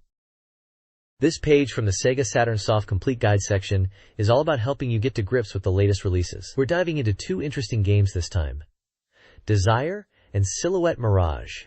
If you want the full strategy scoop, check out pages 170 and 174, which are packed with more details. It looks like we're moving away from just fighting game moves like we saw with King of Fighters 97 combos previously, and covering a broader range of Saturn titles to keep you in the know. Desire, by the way, has its copyright info listed, so it's definitely an official feature. This page from the SEGA Saturn Soft Complete Guide section is diving into the game Desire, focusing on strategy guide for the Makoto arc. It mentions Desire uses the multi-site system, similar to Eve, where you experience the story from 2 different protagonist perspectives to get a richer narrative. The page breaks down the Makoto arc, first looking at Albert's side of the story, a journalist who's investigating the Desire project from the outside, uncovering secrets not seen in the other arc. Then it switches to the bad news and rumors section, presumably from Makoto's perspective, detailing encounters with characters like Chris, who handles funding for the Desire project, and Kazumi, who seems to be a key figure. We see character introductions like Kazumi M. Granchesta, Kyle K. Kurtz, Reiko Kusanagi, Sylvia Brazier, and Cheryl Chatol, each with a picture and name, giving us a visual guide to the game's cast. There are also screenshots showing in-game dialogue and scenes, providing a peek at how the story unfolds within the Makoto arc. It looks like this guide is aiming to help players navigate the different character perspectives and unravel the mysteries within Desire. The Makoto arc of Desire intensifies as Makoto becomes entangled in complex relationships. He first encounters Tina in the research lab and is tasked with protecting her. The story then shifts to Al's apartment, where Makoto finds himself jealous as Reiko flirts with Al and learns of Al's involvement with Chris. Devastated by Al's perceived unfaithfulness, Makoto seeks solace and encounters Kyle on a beach. Kyle attempts hypnosis, leading to a kiss. Later, Makoto flees from Al. The arc includes Albert McDonald and ends with a sense of emotional turmoil and uncertainty about the future. The page explores the Makoto arc of Desire, detailing key locations within the Desire facility and offering gameplay advice. The research lab interior houses a small staff, hinting at specialized research. The reaction chamber room, a significant facility potentially related to genetic manipulation and bioweapons, is bathed in red light. Makoto's room showcases Reiko's dedication to research and silencing dissent. The medical center, accessible from day one, introduces Chris, who plays a more prominent role than in the Al arc. The text advises players to replay Makoto's arc, emphasizing thorough exploration and strategic interaction. Talking to Chris and Sylvia on day one is crucial, alongside completing commands and helping Tina. Calling Stella Professor is also highlighted. The page suggests replaying unlocks story elements, particularly regarding Makoto's actions and motivations, that were potentially missed in the Alt arc. The analysis of Desire presents 4 key narrative cases. Case 1, Chris Syndrome, explores Chris's interactions at the medical center, including her offer of her body for experimentation, hinting at potential youth preservation research. Case 2, Mystery Girl, centers on Tina's opening scene and its connection to Al's dreams, suggesting a premonition tied to the game's central themes. Case 3, Stella Professor Research, examines Stella's dedication to her research, possibly motivated by a past tragedy, and questions her true intentions, including the meaning of the password Tina. Case 4, Geet's Planning, focuses on Dr. Geetz's role, his cold demeanor, and his interest in Stella's research, suggesting a hidden connection between them and questioning Lyco's fate. This page focuses on the game's Silhouette Mirage, diving into gameplay tips and enemy strategies for Area 1, Shaman. The page highlights key enemy characters like Gregory, Moses, and Alter, detailing their attributes, attack patterns, and weaknesses. It explains that enemies have skill ranks from A to D, with higher ranks representing stronger attacks, and that depleting an enemy's spirit gauge can limit their available skills. The guide advises players on how to deal with each enemy. For Gregory, it suggests using reflectors to bounce back his "Fuck-you" attack and advises fighting from outside his attack range using the Gratoni technique. Moses, who doesn't attack directly, is described as summoning tricky Brank cube bits, requiring players to reduce their spirit gauge to 0 to seal all their skills. Alter is weak to both Silhouette and Mirage attributes and must be defeated using reflectors, with energy blasters mentioned as a potential counter. The page also touches upon enemy skill ranks and how they are tied to the spirit gauge, suggesting tactical play by managing the spirit gauge to control enemy abilities. It lists specific moves for Gregory and Moses, giving brief descriptions of each, like Gregory's Mawarzehi and Fuakiyu attacks, and Moses' Torasenko Daiwa and Toragano Toshi moves. Overall, the page serves as a strategy guide to help players navigate the early stages of Silhouette Mirage. Area 2 of Silhouette Mirage introduces 4 new enemies. Paraketh, a jumping Silhouette attribute enemy, is weak to Silhouette attacks and throws projectiles. Alter 2, a normal attribute variant, uses the Vajra 5 weapon and reflects Silhouette bullets, requiring Mirage attacks. Goriath, a close combat foe, employs strong throwing attacks, maintain distance and use Parasite or Angara. Deunimus, the guardian angel, constantly throws projectiles and has a high spirit gauge. Observe reflections and use 3-stage jumps to dodge its attacks. Recommended tactics include Parasite Raider, Grantini, and attacking its tentacles with Angara. This guide details boss strategies for Area 3 of Silhouette Mirage. For Shehakim, Paro, a Silhouette attribute boss, the Sil Mirage rule is key. Exploit reflection and use wave attacks from a distance. Paro's erratic, 2D fighter-like movements necessitate avoiding close combat and utilizing techniques like Ultimate Wolf-Fang Strike and Thousand Armor. Malakim, the guardian angel, is vulnerable to face shots. Attack patterns shift based on attribute use. The strategy emphasizes lowering its spirit gauge and using reflectors, making it manageable. Malakim's arsenal includes Lizard Shower and Lizard Needle. Finally, the guide offers Zophar countermeasures. Its attack patterns, though consistent, become more complex. Quick reflexes are vital. Concentrate powerful attacks, like Parasite and Angara, to stop Zophar's movement and inflict damage using varied attribute shots, utilizing techniques like Planet Kiss and Lead Bullet. This guide details how to find powerful, hidden 6-year-old parasites in the game Silhouette Mirage. These are stronger than standard parasites and cost 900 money each.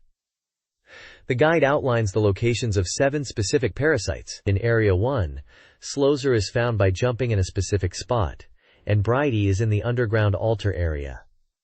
Area 2 features Lusty, hidden in a passage after being chased by a car. Angara is in Area 3's castle scene. Gratney resides in Area 4's TV station building's hidden shop. And Kibia is in Area 5, found by proceeding left after defeating a boss. Area 7, the last shop, is suggested as a final location where all parasites, including the previous ones, can be obtained. Each entry includes screenshots of their locations and descriptions of their abilities. These parasites are hidden and powerful, though expensive. This page is titled Treasure Factory and seems to be focusing on the game Silhouette Mirage. It introduces characters called Kurapin-san and describes them as employees or workers. Hataraku businessman, working businessman. The page tells a short story about the Kurapinsan. One day, a very important instruction was given. The Kurapinsan all gathered to discuss tactics. Their fighting spirit blazed, and they went into incomplete combustion. As a result of trying too hard, they didn't understand the meaning of gyafun. There's an image highlighting parts of the Kurapinsan character, labeling them with terms like abnormal brain, dangerous wing, target, evil eyes, vulgar mouth, and dirty hands, suggesting these are weaknesses or notable features in gameplay. The text next to this image talks about aiming for these weak points to destroy the Kurapinsan and save the world. It seems to be giving gameplay tips on how to defeat these enemies in Silhouette Mirage. The page also mentions that the Kurapinsan are being targeted to bring the world to ruin. Treasure Factory highlights Alien Soldier, a challenging counterforce action shooting game set in the world of Nami, as the fourth game in their collection. Staff personnel records feature showcases programmers' comments on Silhouette Mirage. Tomohito Meijima described it as a reflective shooter. Other programmers urge players to buy the game and discuss stage content. Sound effects creator S. Murata discusses the Saturn's sound chip challenges and encourages players to experience the game's music and visuals, hoping for a soundtrack release. The But I'll Do It section reflects on the challenging development of Alien Soldier, born from overcoming team struggles post-Gunstar Heroes. Reader's Corner includes a letter about Silhouette Mirage bugs. Treasure Factory announces Silhouette Mirage's release and seeks player feedback. Finally, Treasure Truth debunks rumors of an Alien Soldier Complete Edition. This page, titled Just Meet Elf, is a Forbidden Fruit Corner summer break special. It features a fun roundtable discussion with 3 elf public relations girls, Amaryllis, Tama, and Sakura, chatting about their summer holiday experiences. Amaryllis describes going to the beach and getting a tan, even helping out with a radio drama recording. Tama mentions being busy with work during the break. Sakura spent her time playing Windows games, including Legacy. They joke about game development being hectic and tiring, but also express their dedication to pleasing fans by releasing games. They mention a rumor about a secret item being created and the team working hard, even during summer. There's also an elf bulletin board section encouraging a regular, correct lifestyle as the new semester starts. And excitingly, there's a present for readers. 3 lucky people can win Coexistence 2 mousepads. To enter, readers need to send in their opinions and feedback. Lastly, there's a small advertisement for a game called Pinky Pinky, with a note that it's for adults only, meaning 18 and over. This page is titled Welcome to Katonoi Ayano World, and it seems to be a regular manga strip feature within the magazine. It mentions that SEGA Saturn magazine readers can enjoy Katonoi Ayano's 4-panel manga. The top panel kicks off with a reflection on important things that are memorable but perhaps not physically kept, setting a slightly sentimental tone. The comic strip unfolds with interactions between characters and Katonoi-sensei. One panel shows a student offering a gift for the teacher's birthday, a small wrapped present. Another panel seems to be about filling out some sort of form, focusing on the occupation column or job section, with a student asking what to write. There's also a funny moment where someone shouts, "Fire!"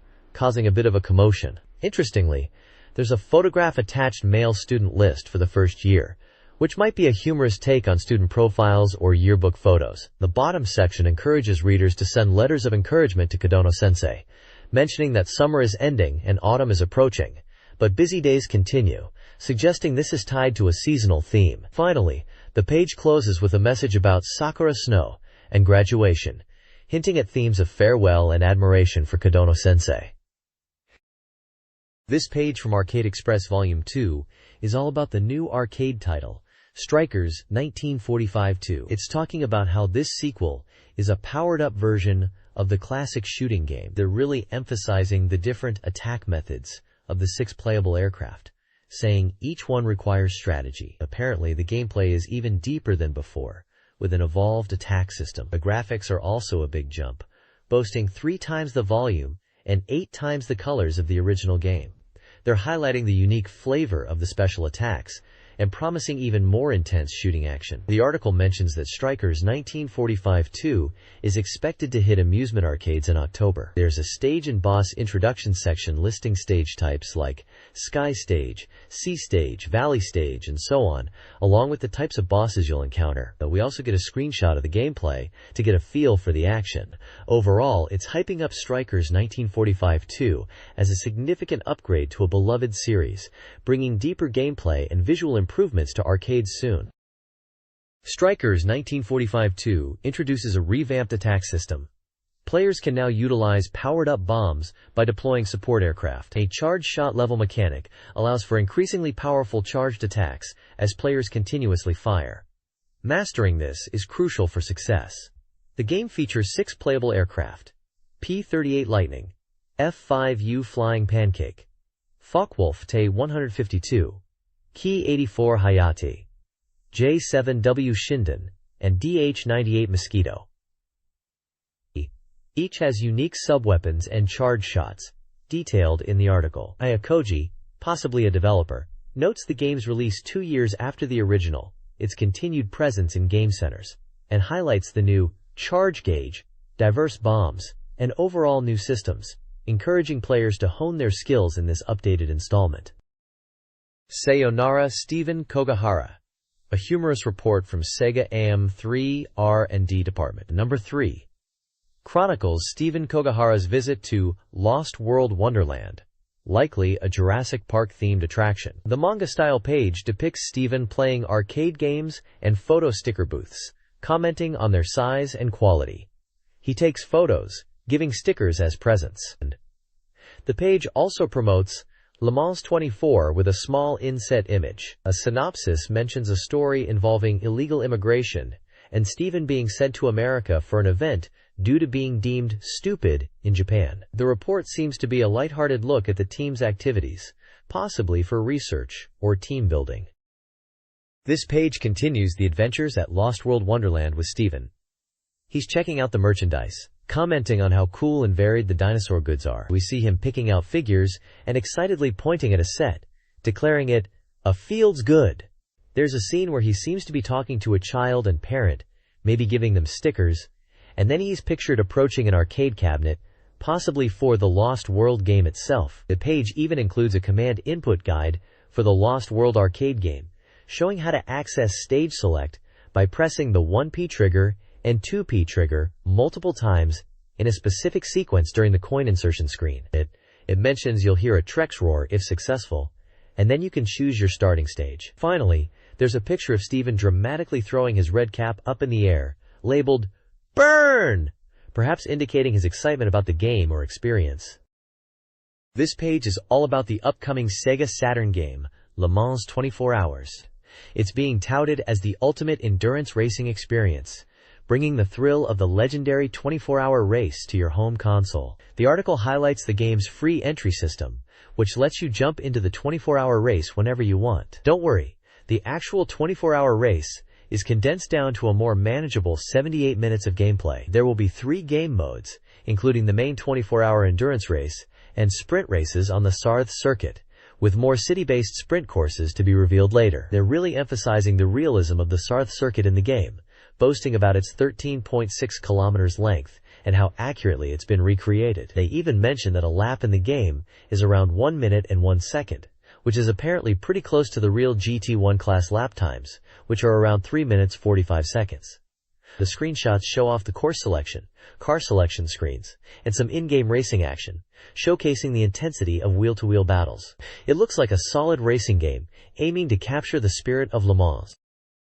Le Mans 24 Hours simulates the challenges of the endurance race, featuring dynamic conditions like day, night cycles, and weather changes, impacting visibility and strategy. The game offers multiple camera views, including an immersive cockpit view. Crash realism is emphasized.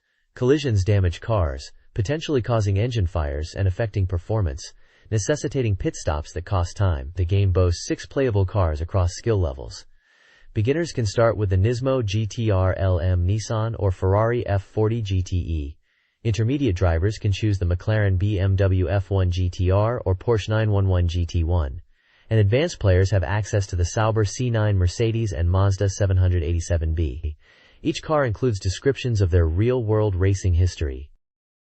SEGA AM3 R&D Department presents the first Virtual-On Quiz Championship in their magazine, Volume 29. This contest challenges readers' knowledge of the arcade versions of Cyber Troopers Virtual-On. Prizes include arcade posters, telecards, staff t-shirts, and soft vinyl figures for top winners. The quiz features beginner, intermediate, and advanced levels, covering topics like game history, character details, Temujin's height, drive, Atari's nickname, and game mechanics, special attacks, strategy guidebooks. Questions delve into the original game's development, the creators, and even a graphics collection book title.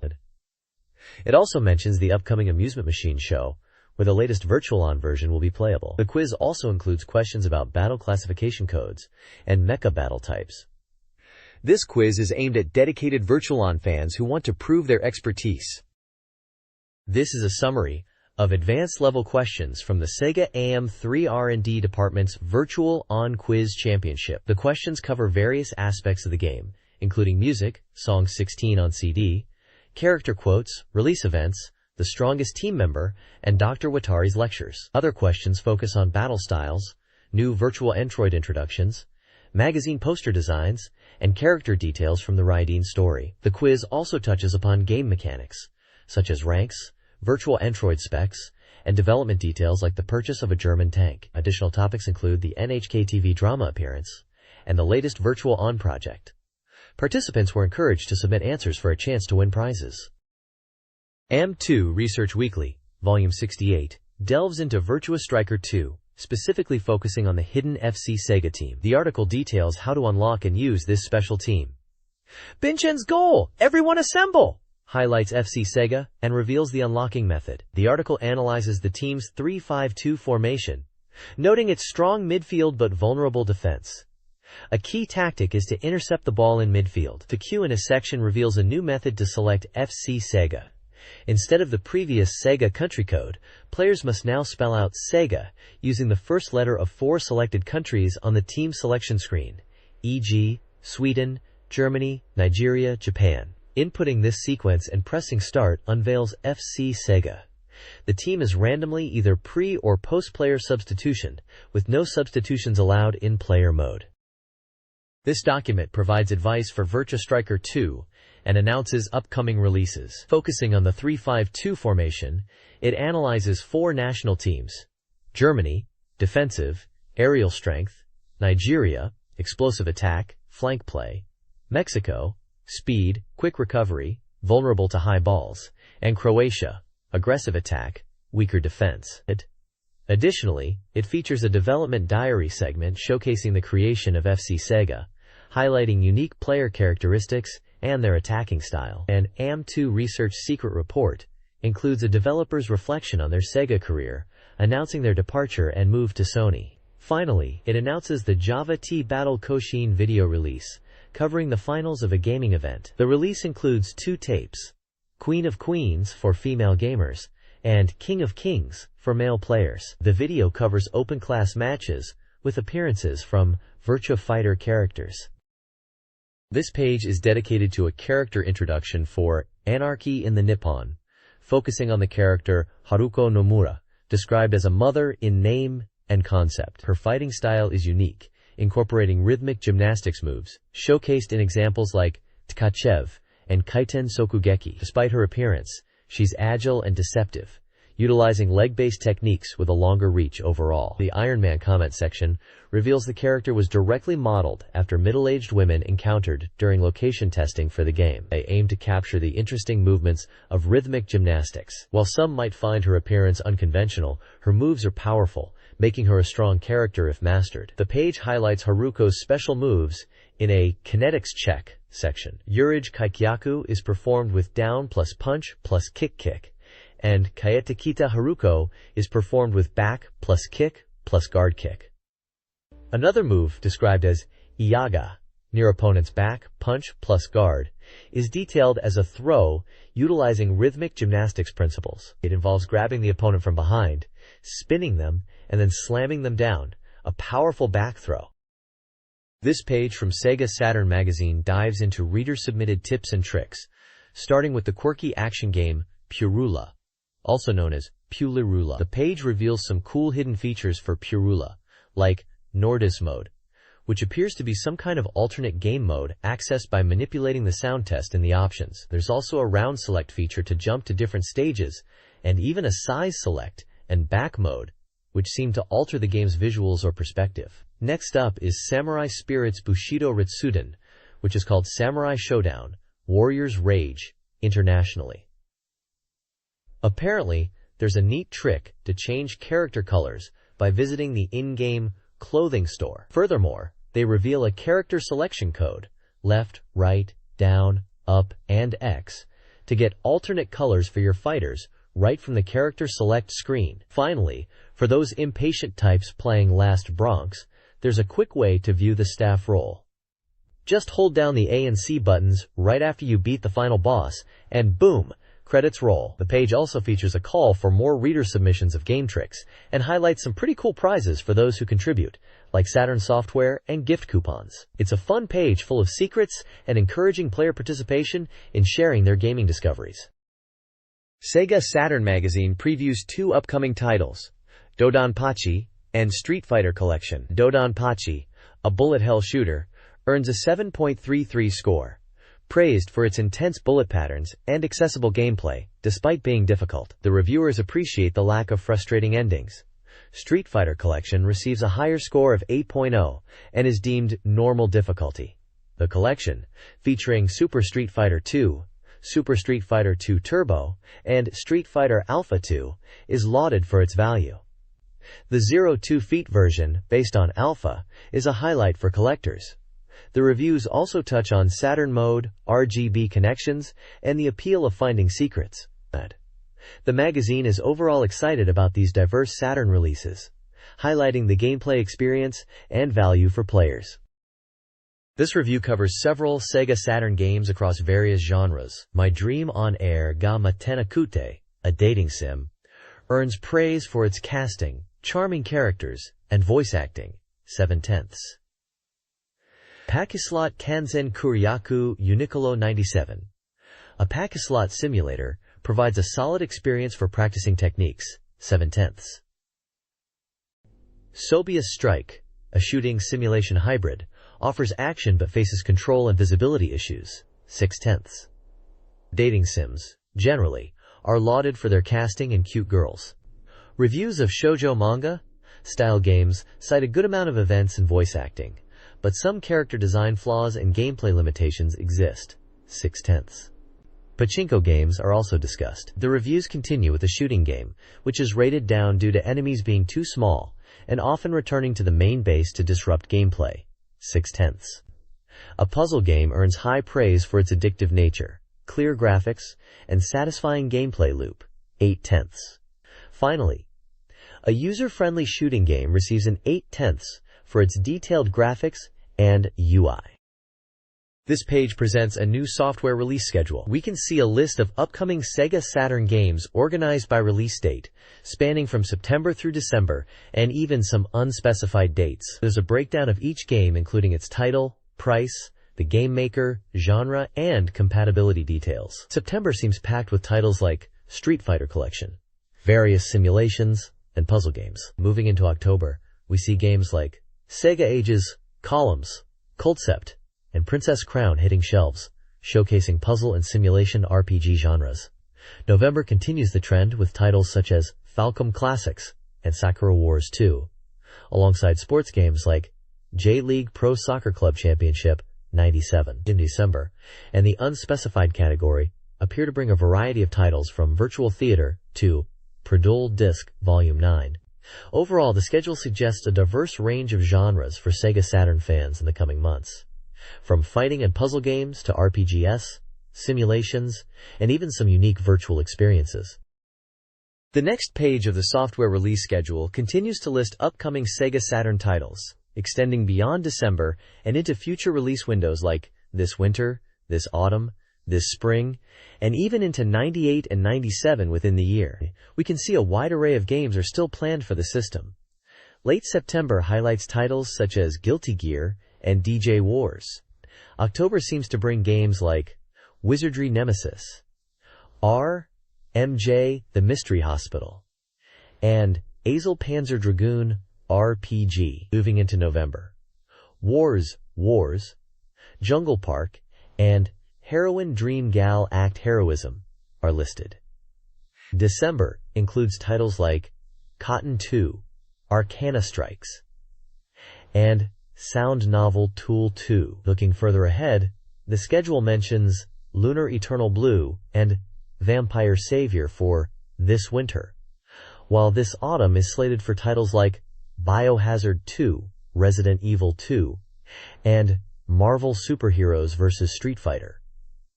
This spring is set for Shining Force 2i, Scenario 2. Notable titles listed for release within 97 or 98 include Riven, the sequel to Myst, Wizards Harmony 2, and Dream Square Yamada Maria. The genres remain diverse, spanning RPGs, action games, simulations, puzzle games, and more, suggesting a continued commitment to variety for SEGA Saturn owners. Some titles also indicate compatibility requirements, such as multiplayer support or needing a mouse, handle, or modem. This page dives into a discussion about why quiz shows might be boring, presented as a doctor's take on the matter. The article focuses on a quiz game called Egipon, described as a quiz format game, where the hook is that there are no correct answers, which the reviewer found surprisingly enjoyable. The game Egipon is explained to be about finding characters hidden within a picture. It's a game of eye and brain, specifically training a limited part of the brain associated with reading kanji. The article mentions that kanji and hiragana are processed differently in the brain, with visual information processed at the back and auditory information at the side. Reading characters uses the area in between.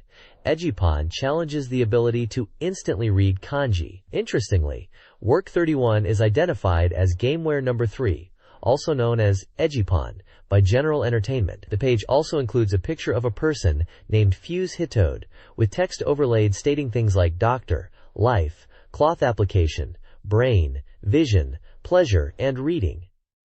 Fuse Hitode is described as a scholar, writer, and lecturer at Tokyo University of the Arts, researching life and death and enjoying games in his daily life as both work and play. This week's horoscope by Mother Hakozaki provides fortune readings tailored for boys and girls of each zodiac sign. This week's Tsuki-san panel suggests overall luck is improving, particularly in love, but cautions about health, especially regarding vehicles. Detailed horoscopes for Aries to Pisces offer specific advice. For example, Aries boys are urged to value their possessions, while Aries girls should be cautious at work. Taurus boys should enjoy leisure, while Taurus girls need balance. Gemini boys see relationship improvements, while Gemini girls anticipate new beginnings. The horoscopes cover a range of topics including relationships, work, health, and personal growth, offering tailored guidance based on the zodiac sign and gender. Key themes include self-awareness, careful action, and balancing different aspects of life.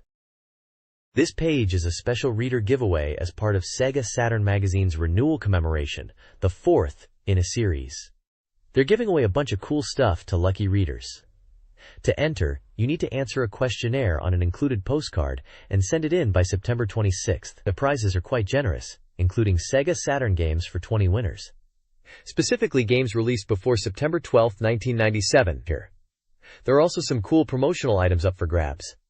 3 people can win a Sonic the Hedgehog t-shirt, which was originally distributed at Messe Sano in Akihabara. 3 lucky winners will get a poster for the King of Fighters 97, featuring new characters. For fans of racing games, 10 people can win a phone card featuring artwork from Tokyo Highway Battle 97, boasting a stylish design. A set of Xing branded merchandise is available for 10 winners, including CD mats, keychains, and ballpoint pens. For those who love cute characters, 3 people can win a Panachan clear file in pink. A luxurious, real mahjong set is also on offer for 3 winners, packed with stickers and miniature books. Art enthusiasts might be interested in the Tactical Fighter, Psychic Killer Taromaru, selected setting art collection by Takaki Ushiro, with 3 copies available. Finally, 5 people can get their hands on a Mega Man X4 poster, described as a superb item, featuring the Rockman logo and illustration.